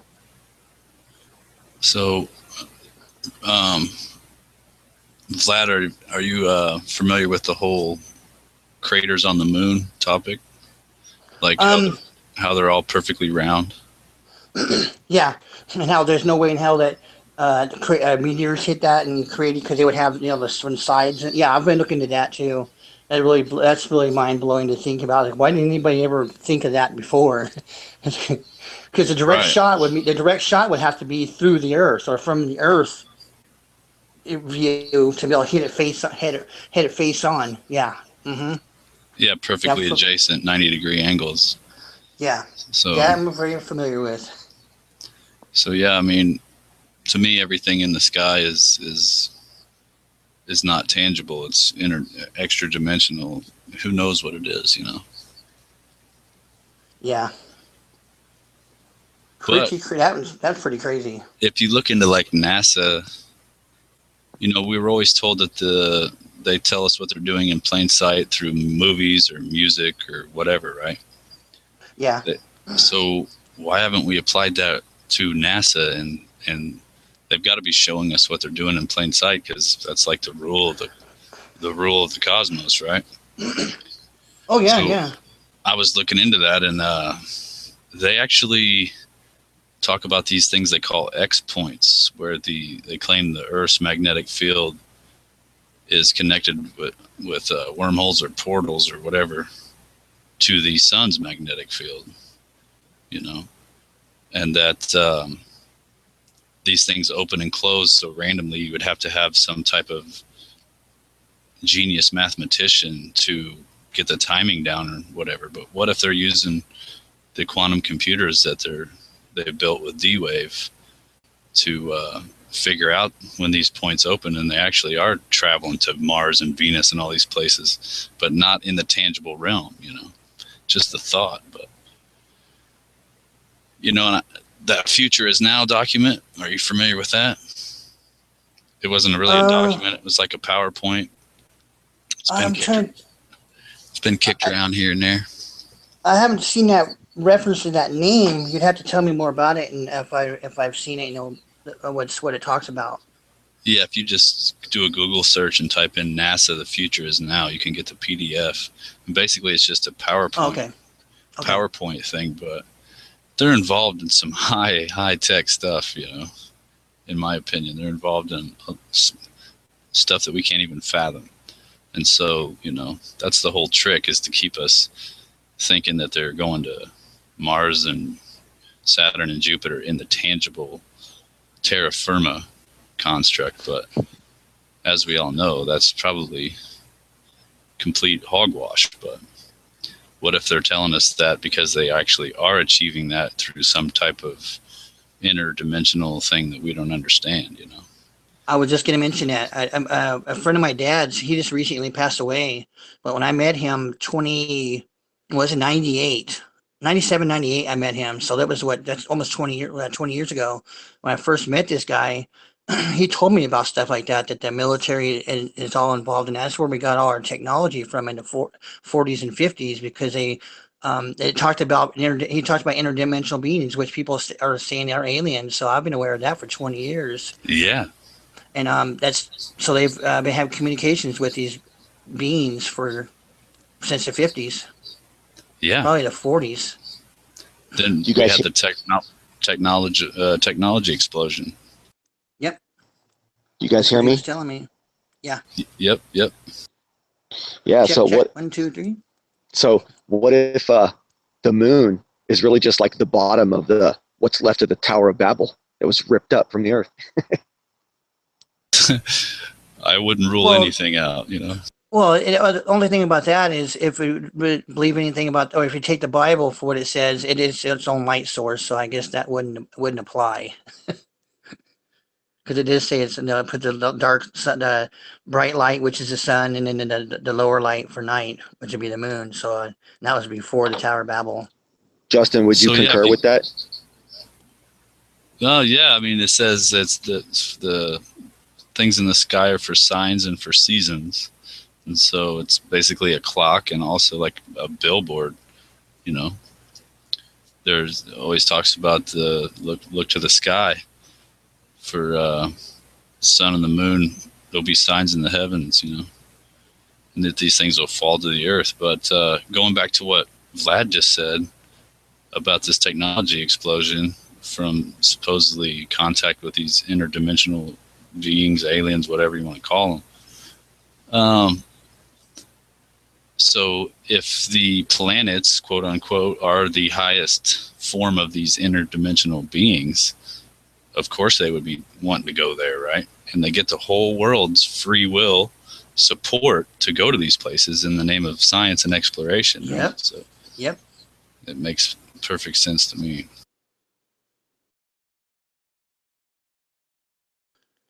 Yeah, that's what he always called them, demons. He said it's all the same. Aliens, interdimensional beings, or demons. It's all the same. Yep. So here we go again, back to language, right? Yep. Mm-hmm. So, yeah, because the Philadelphia experiment, for instance, their idea was to achieve invisibility. And the stories go that they did achieve it, but the people that were on the boat or on the aircraft carrier, whatever it was, like came back all screwed up, and even some of them like caught in between in the metal of the hull of the ship and whatnot. You guys ever looked into that? I have a little bit, but I remember watching that movie, and it was kind of weird. And I was never really into that kind of stuff at the time. I'm thinking about looking into that more recently, but I'm aware of it. Yeah. Wasn't Event Horizon like loosely based on that concept? See, I'm not very good with movies, guys. You'll have to excuse me on that one. I just started to watch that movie recently, and I couldn't get through the first 15 minutes of that movie. And Event Horizon. Oh, really, man? It's a sci-fi classic, man. Come on. What's that? It's Oh, a sci-fi sci-fi classic. classic. Well, what I told you, I was never into that stuff, so I never watched it anyway. I started watching them recently just to see what they were really about. Now that my eyes are a lot more open and I was like catching things, and I was like, I couldn't get past the first 15 minutes. I was like, this is a load of crap. So I don't even know if it's still available on Netflix or not. You keep going in and out, in and out. No, I'm here. I'm here. Now the premise of that movie is that they take a spaceship out in a deep space and they approach a black hole. And they have a machine on their ship that can also create its own little black hole or something. And they do their mission, and then the returning people see the what do you call it? They see the footage of what happened to the original crew that went, 30 years ago or 40 years ago, and they all get sucked into the walls like that, and they're all like melded in, and it's all disgusting. And it's because they crossed into some like time space continuum like threshold, and it fucked up matter and their existence and everything. Yeah. That's why we shouldn't be messing with that stuff. Yeah, just like, if you look at 9/11, man, there was some stuff in there to me that, is supernatural. How concrete, like no chunks of concrete, come on, all dust. I was talking to a guy earlier and said that concrete can hold 4,000 pounds of pressure per square inch or something like that. So, for the whole thing to just like turn to dust and blow away pretty much. I mean, there was a lot of debris, don't get me wrong, but. Well, not only that, it started from the top down. I was just in a chat or a hangout earlier today, and they were talking about that, saying that there were nuclear stuff in the basement. I was like, it never fell from bottom up; it fell from top down, and that stuff was vaporized as it was going. It was just turning to dust, and that's why I was thinking it had to be a high energy weapon. I didn't know it at the time, but looking into it for years, I was like, that has to be a high energy weapon that they from somewhere that they put on that sucker and got it started at least. And I think the whole thing has to be. There's no other way around it. Well, if you look at Hurricane Aaron and how it like completely weakened and did a 180 off the coast, the East Coast here, and there was no coverage of the hurricane, and it was pretty strong. It was like a category 2 or 3, and no warning to the public or anything about Hurricane Aaron on the morning of 9/11. When the towers fell, this thing pretty much did a 180 and weakened and headed back, east. And that, most people don't know about that. There was some freaky stuff going on with 9/11, boy. Yeah, I think that explosion was just for show. The initial, I don't know if it's planes. I've seen the stuff where it looks like hologram planes, and they're still trying to figure out how a plane could go into a building like that, and shred, and basically, this melt into it basically, but it doesn't blow up until it's inside. Wouldn't it have blown up when it first hit it? Yeah, to me, all these concepts are supernatural, divine intervention. In 2 Peter 3, it talks about the end times and how it all goes down by the elements in the sky melting with a fervent heat. It's like, what elements in the sky? Well, what are they said to be spraying, right? Aluminum, barium, strontium. They're spraying elements, right? So, I mean, just everything has supernatural implications, if you ask me. It's pretty easy to see in my worldview. Yeah, I would have to agree with that overall, because it's not. I just know it wasn't how they said it happened. So there was something else going on. If it's supernatural, yeah. So hey, Justin, I was looking through your videos. Did you do a hangout with Rawkin recently?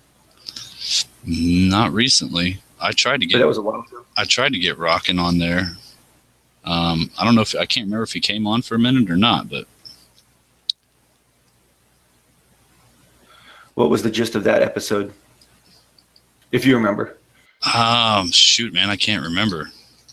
Like I said, he doesn't like speaking, but he went on with Flat Earth Hub up in Canada that day, and I tried to get him to come on because he's a follower of Jam Zen as well.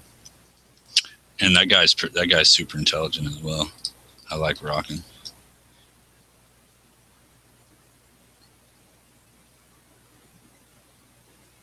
Maybe give a little shout out to Rockin' in the chat there. What up, Rock? Always leaving good comments. Yeah, he's a great guy. Super open-minded. So were you around when Flat Earth Hub first started?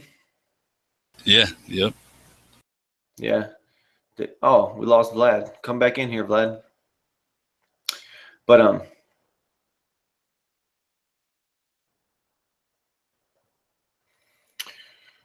yeah, I used to try to share it on my Google Plus, but you know, I only have like 12 followers or something on Google Plus. I don't even think it matters. It's just like a thing. I thought that I had to, like, when I signed up to get a YouTube account, there's Vlad. When I signed up to get a YouTube account that I could, I didn't want to make my channel like the one that I was viewing all my videos on for all that time. I wanted to have like a named channel. So to do that, I had to create a new email and all this stuff. And then it forced me to do a Google Plus because I was doing it on a tablet or something. I don't know. But if it wasn't for damn Google Plus, I don't think I would be able to have had this fucking channel. Yeah, like I was promoting Google Plus for a long time because I think you have to be connected through Google Plus to find people on this Google Hangout platform. Or you've had to have them in your Hangout before. It's really complicated. They make it tough. Like, you know, if you hit the little person icon at the top, if you type somebody's name in that you're not following or friends with on Google Plus, it won't really show up. So you got to use their email or some other form. So I was really promoting that for a long time to add each other on Google Plus. I still do, actually. Yeah, it's good. I guess so. I mean, I know like guy Flat Earth Liberation Movement, you know, he's up there with the Google Plus. I mean, he's, you know, but I mean, Vlad, what were you talking about before you jumped out? Because I don't know. I was listening to you guys, and I was trying to do the double screen on my phone to look at chat, and it went and jumped to the YouTube side of this with the chat, and it killed the connection. So I just got out of there. why don't you plug in the laptop? I don't know. I just I guess I could. Maybe I'll get that right now. So I'll be back in. Well, I'll still be on right now. I'll just jump over. So Justin, how do you feel about this whole geocentrism idea? To me, that's obvious. That's the one thing I will say, you know. Definitely aren't moving. Oh, okay. What about geocentric globe? You know, it could be. I'm not afraid to say that if I can't prove it, then it could be anything, right?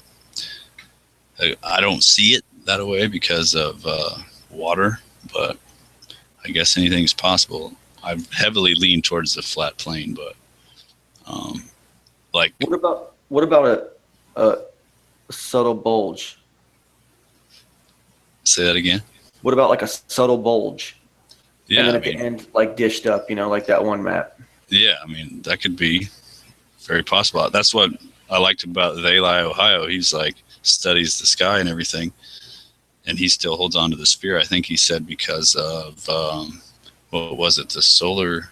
He said lunar eclipses and the southern star rotation. I think is what he said. But that kept him hanging on to the sphere. But Eli, Ohio exists on the cutting edge, on the cusp of being a flat earther. He walks a thin line, Eli, Ohio. I'll just tell you that. Yeah. He's a good guy, bro. So what do you think you might be doing for some videos coming up in the future? You know? I don't have anything planned really. I would love to gain a bigger audience and do podcasts and stuff. I think that's the way to go, just to get people, like, you know, give them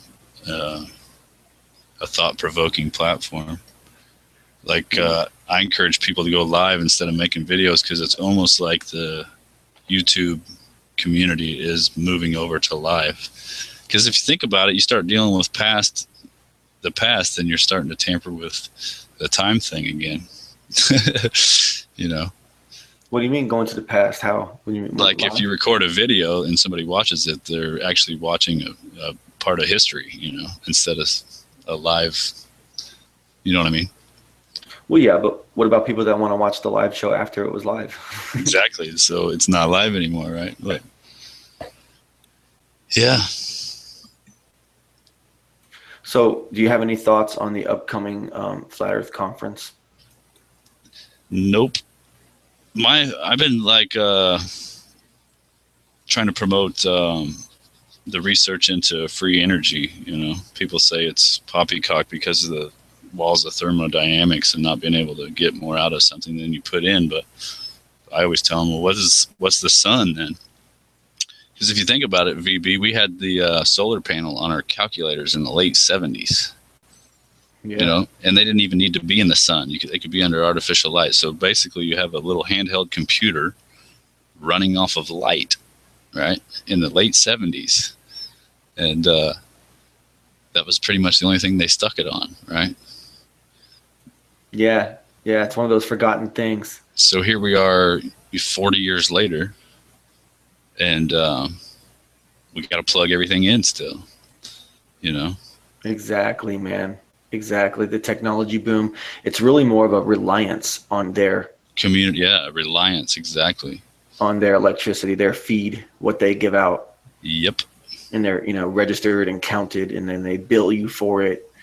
It costs them literally nothing, and they just bill you out your ass for it.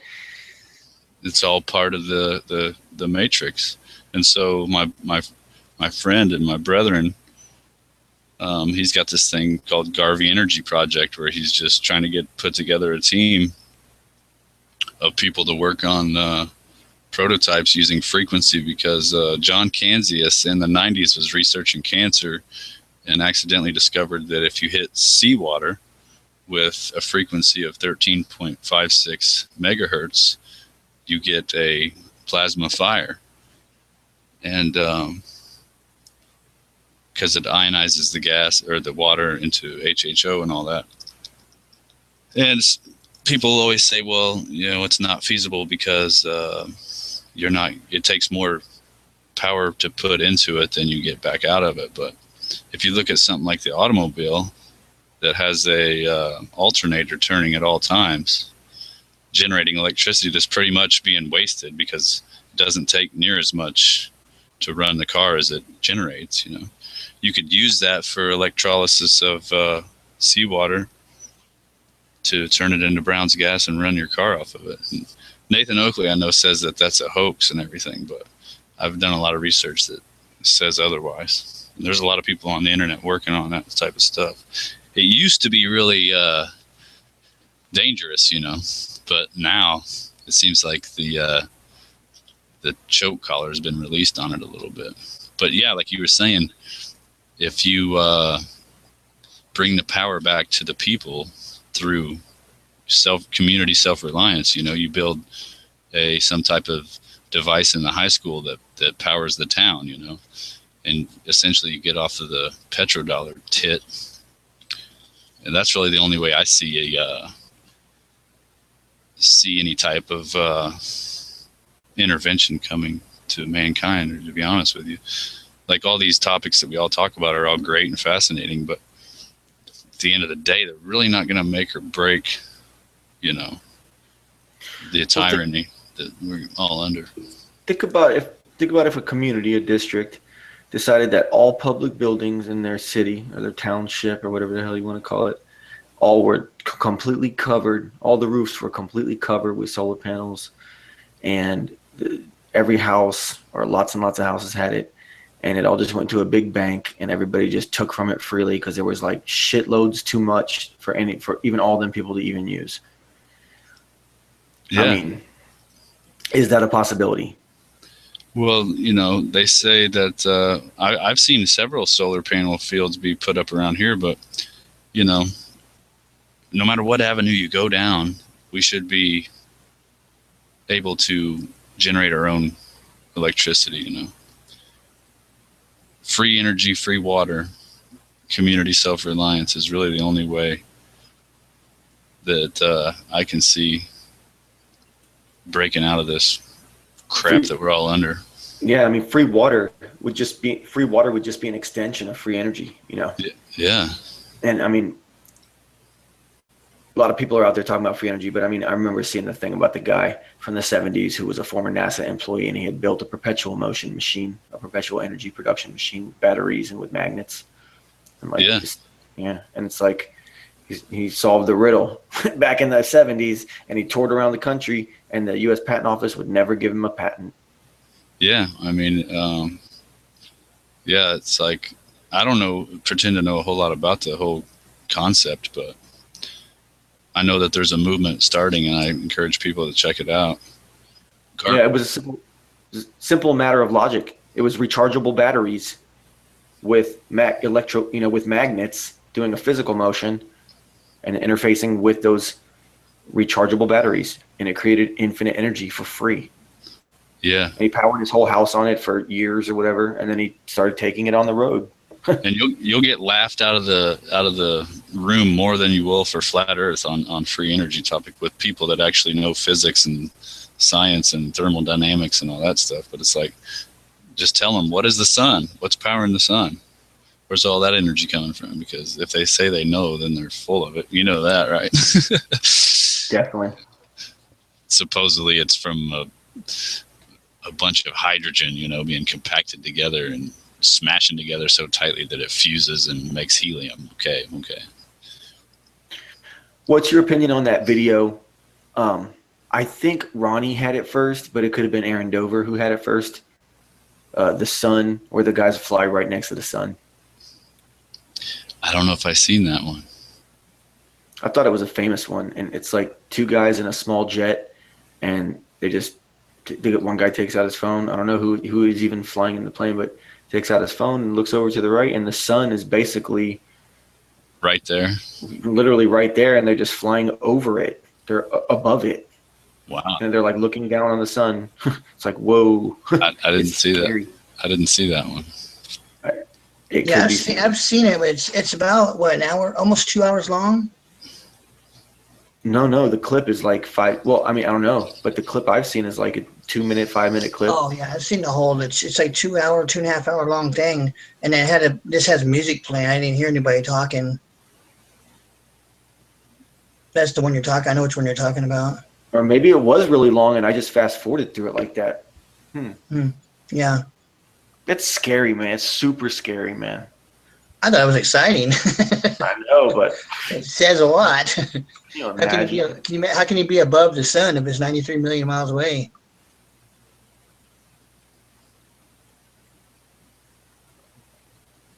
Yeah. Yeah, speaking about solar panels in Arizona, before I left, and it's probably about a year before I left in Phoenix, their Walmarts were putting, the covers for parts of the parking lot, parking lot covers, and on top of their solar panels that they're using for their stores. I don't know if they're doing it anywhere else. They don't even have to pay the city. The city pays them. Yeah. I was saying, I remember they were doing that. You're talking about, putting solar panels on all these buildings.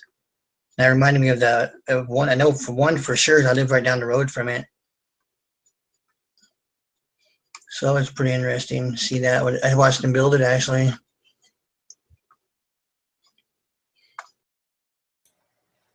What else been interesting you guys lately?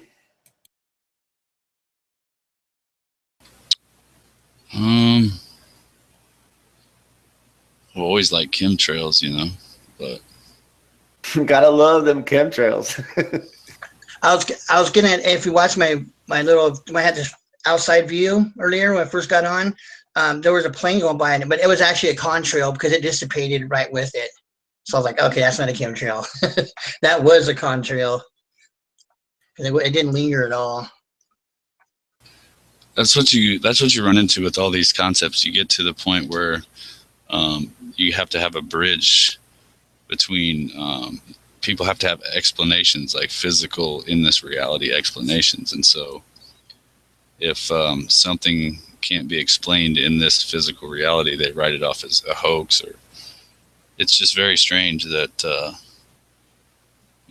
how close-minded people can be, because they don't want to, just like the Philadelphia experiment, for instance. If they achieved invisibility, it's like, well, where'd they go? That's not something that we understand. So just because we don't understand it doesn't mean that it's not real. Well, in the live chat, one Mr. Heart Smiley Face says, anyone have any proof at all concerning chemtrails? If I really wanted to, there were times where I could have, gotten out my camera and videotape time-lapsed and shown that the chemtrail that I literally just saw get sprayed over my head, and watch it descend, and then by the next morning, it's just a smog on top of you. Okay. And it's basically just raid. And you're just in a raid smog the next day. And then 2 days after that, everybody has a cold. And it's happened dozens of times and shit. In my life, I've seen it. Tim Osmond, think of you want actual proof of chemtrails. For one, it's of one of the most highly advanced things going on right now, in my opinion. It's controlled by NASA, also in my opinion. But fact is that it's taught in the actual science of it is taught in the military, in the U.S. Air Force. That doesn't mean they're doing it, but it's actually the science of it is taught how these crystals or whatever are, atomized and burnt up, kicked out of the exhaust or whatever. It is taught. I probably butchered that up to death, but also other proof of it. That's what I mean. When you seek proof for these supernatural things, as I'm going to call it again, you're not going to find what you're looking for, because these things are outside of our understanding. But they admitted also using them for cloaking planes from radar. That's admitted. And it's also public domain that we used them on the Arab Spring as a form of mind control or whatever, to get them to freak out or whatever. I don't remember exactly how that went down, but that was admitted. And then we also have the John, what was his name? John Brennan, I think, head of the Council on Foreign Relations, or at the Council of Foreign Relations, one or the other. It's been a while, but he admits them. So, I mean, if you want proof, I don't know what kind of proof you're talking about, but what kind of proof do you want, Tim? But yeah, I could go into the really technical stuff. Basically, chemical analysis of things that are in the ground, you can't really prove anything that way, because the only thing that doesn't dissolve in the acids of chemical analysis is the heavy metals. So you're not getting any type of fibrous material. You're not getting any type of crystalline material. You're not getting any type of, viruses or bacteria or anything that could be in there, because the acid breaks it down. So you can't really use chemical analysis for anything other than the metals. But if you can't look up in the sky and tell there's something really wrong, then I don't know what other kind of proof you want, man. But, well, Heart Smiley Face says that cloaking is a red herring. That's for heat-seeking missiles. so he's saying that irregardless of what it's used for, you're saying that now you do admit there's proof of it or not? I don't get it. That's a good point. Yeah, that's a good point. So it does exist, but who knows what the composition of it is unless you test it, you know. And I'm going to go ahead and throw this out there since Rockin's in the chat. Anybody that really wants to dive into the topic, look up Harold Katzvilla. CATZ space FELLA. Harold Katzvilla. And you'll probably turn it on and laugh me out of the park, but if you condemnation before investigation is the epitome of ignorance, right? Yeah. Yeah. Yeah. I just want to address heart. What is a heart smiley face? I want to know where these cool hangouts are supposed to are at that he keeps promising. Because all I have every time I go on there, it's just that stupid trap music with like 3 viewers. So where's it at? Don't hate, man. Don't hate. I'm not. I'm asking a question, an honest question. I've been waiting for these cool hangouts he keeps promising. If that's it, I'm disappointed. That's all. No, don't Yeah. be disappointed. It is what it is. We like everybody. I don't hate the opposition or the other side of the coin, but like I said, VB, I mean, some things are blatantly obvious to you, but then people ask for proof, and it's like, okay, if you deny their existence, how would you go about proving it? And really, there's no way to, right? If they want to deny their eyes and make up excuses for everything, then what can you just say, you know? Yep. Hold on. Turbo Teabag 8. Turbo Teabag 8 says, don't forget to say dogmatic every 5 minutes. Timmy. It's in your contract. Yeah, interact with chat a little bit for a minute, VB. See what you can get going. That's part of your normal show, I know, so. But yeah, I mean. Timmy says, let's have a hangout when you're done here, Uncle Fester. Have you been asking to have one with me or what? I'll go on your channel, Timmy. Heart smiley face. I'll go on your channel, bro, if you want to invite me on there. Maybe at some point later when I'm long done here. Yeah, he says they think they control me. I mean, no one's trolling you, Tim. You know, you're more than welcome, just like everybody else. He says his door is open to me. I don't know if he's talking to me, but you know, Space Lord wants to call me Uncle Fester. Standing upside down says, who are we talking about? Infinite Plane Society.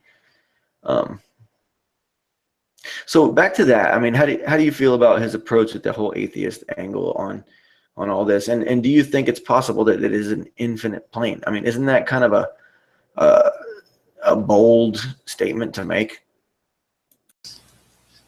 You know, I don't oppose to that theory, I guess, but kind of have the same problem as the globe is with, you know, no barrier, no shell to keep you from whatever else is out there. I mean, what do you got, an infinite firmament too? I mean, how does that work?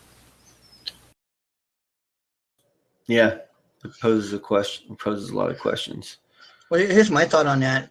I feel it's an infinite plane area, and with the firmament, which as I've said earlier, was the electromagnetic barrier, is what's holding us, contains us where we're at, our realm, or whatever you want to call it, or what we know around us is what's holding us here. And I feel on the other side of that electromagnetic barrier, or the only way you can get there is spiritually. It's not physical. Yeah. So this is exactly what my point earlier, VB, is like people get caught in this proving or disproving. There is no proving or disproving any of these concepts, you know. There just isn't. I mean, you could prove it to yourself, but you know, that's why we get together and hang out with open-minded, like-minded people to consider and ponder on the possibility, I guess, right? Yeah, exactly. Because we're not satisfied with the bullshit that we're fed, right? Exactly, yeah. Because Heart Smiley Face said he's been challenged by the panel to prove flat Earth, and I remember starting off this whole hangout by saying there is no proving it one way or another, in my opinion. That's what speaks of the infinite creator, you know. All this stuff does. When you can't explain something, you're forced with math, Or you could be like Neil Tyson and say we're 96% ignorant, or you could say I believe that something higher is involved. I mean, you got like a limited amount of choice, whether you choose aliens or, a creator, whatever. This could be test tube Earth, right? We're in some aquarium. Like people buy fish tanks and they put fish in them and set them in their living room and they sit back and watch, and then every now and again they sprinkle some food in the top, just for entertainment, Who's to say we're not some test tube experiment on somebody's in somebody's entertainment center or something, That's why VB, you should check out that. I already said his name once. The channel, Deep Thoughts. You should write that down. Check him out. He's got some amazing concepts. Yeah, I've heard of that. Lori Gale used to talk about how she listened to that a lot. And actually, Math Powerland was the first person that put his work out there when he did the top 5 Flat Earth videos on one of his spin-off Facebook accounts. He did top 5 Flat Earth channels. Who did he name? Well, one of them was that. Another one was... see, My Perspective, I think, was on there. I forget, but the number one was 2 guys fighting over actually fist fighting over Flat Earth. This has been over a year ago. But yeah, go ahead. The number 1 video was 2 guys fighting over Flat Earth. Yeah. He's like, Flat Earth, bitch, and he knocks him out. That was his number 1. Damn, I didn't know that. I didn't know that. But yeah, Timmy, it's a psyop, right? It's a psyop. That's why we're all sitting here arguing over it still. Not me, anyway. Every now and again, I like to. But. Tim's been away for a little bit there. He's reemerging. I am lost, says the religious fundamental flat earther. Test Vision says, it's okay. VB says I'm allowed to troll him. And no, I am not stoned. If I was, you would really hear me rambling. Let me get stoned real quick. Heart, smiley face. He comes on here and acts like I'm like a flat earth leader or something. Yeah. We're the ones he really wants to take down. Mongo talk.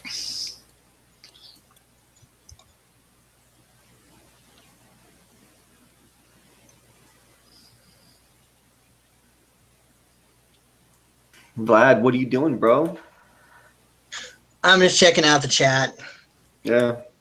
You want to give any shout outs to any of these people up in here? I want to give a shout out to my 2 latest subscribers, whoever they are. It didn't show me yet, but 2 people subscribed. I'm assuming it's from this show. So whoever you are, thanks. So now I have 102.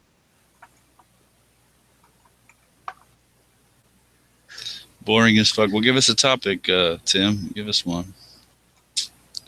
We could like stream mainstream news about 59 missiles hitting Syria or something if you want us to. Some bullshit story about some bullshit. He said he's sending you an email. He said he'll liven this bitch fest up. Yeah. Please do, Tim. Oh my goodness. No. I thought this was going pretty good. Talking about different topics and everything. I mean, hell, being a bitch fest, I don't think so. We covered a lot of ground. And we didn't cry once about NASA. We referred to them a couple of times. We didn't cry about what they're doing. So, not bitching.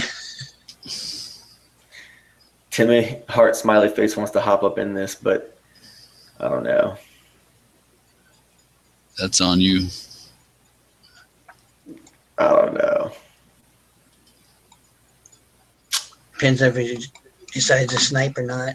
I mean, I was thinking about maybe drawing the show to an end. What do you think? Yeah, sounds good to me. I think my pizza's here. Okay. I appreciate the invite and everything. I hope I didn't ramble on too much. I get that. No, I didn't think you did. No, man, you were good. That was fun. Thanks for having me, man. I appreciate it. Vlad, I'll speak to you guys in the future, man. Okay, yeah.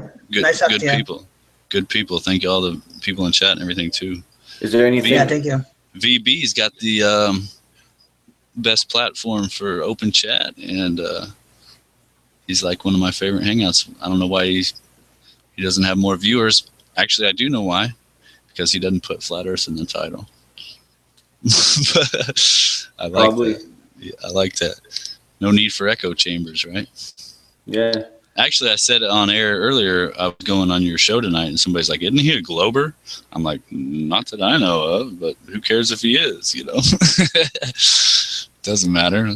It's like, Exactly. is he a Satanist? Someone said I was a Satanist? No. I mean, just it's like they've seen it like that. You know, is he a Glober? In the back of their mind, is he a Satanist? You know, shun him. God forbid he believe in a globe. No. Yeah. Hey, thanks Well, no. again, man. I appreciate it. I'll be tuning in the future. Is there any anything you want to shout out of your work that you've done lately, or is there any other YouTubers that you want to shout out, or anything else? Like I said earlier, just I encourage people to look into free energy, and if you really are serious about it, look into Garvey Energy Project. Olaf from Terrarium Firma. He's been digging into it a lot, as well as Jams In. So it's really the only way out of the matrix, if you ask me. Community self-reliance, like you said earlier. Quit asking your government for everything. Don't you know what the word government means, right? What is it? Governing of the mind, right? Yep. So Demented. peace. Hope I didn't offend anybody. Thanks for having me. Check you all later. Later, Justin. Good having you, bro. Vladimir.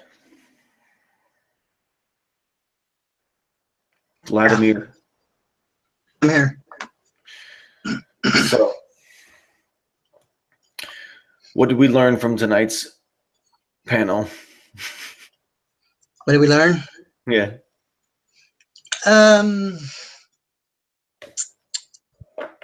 Well, everything I pretty much I'm fully aware of. I mean, we went a little bit deeper into it, but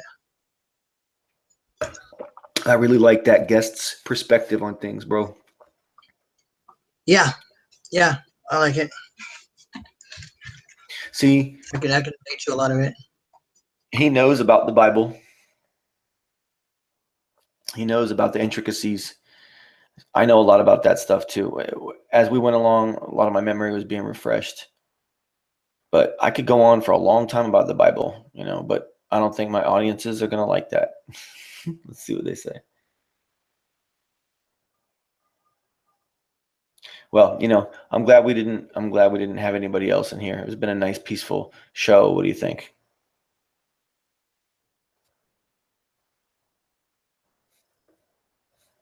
I keep trying to get over to my mute button. Yeah, there's people saying I'm shilling Test Vision. Who the hell is Test Vision, anyways? Test Vision is David Quintana, I believe. Oh goodness. But I don't know. I don't know. I don't care. Everyone's welcome in my show. Test Vision, whatever. Test Vision is someone that went hard against me in Tim's chats before and in Jed's live streams before and other various places. But, we're like such brutal warriors to each other that, and coupled with the fact that when I do my live stream, Test Vision can be all slather himself all over my fucking live stream. It's just a show of respect as far as I'm concerned. I mean, Yeah. It's all right. All right. Well, I'm going to end this broadcast now, but stay on with me. Okay. All right. All right. I'm going to put both your link and Justin Bernard's link in the description. It's been a wonderful broadcast. This has been Validation Boy live stream, April 13th, 2017.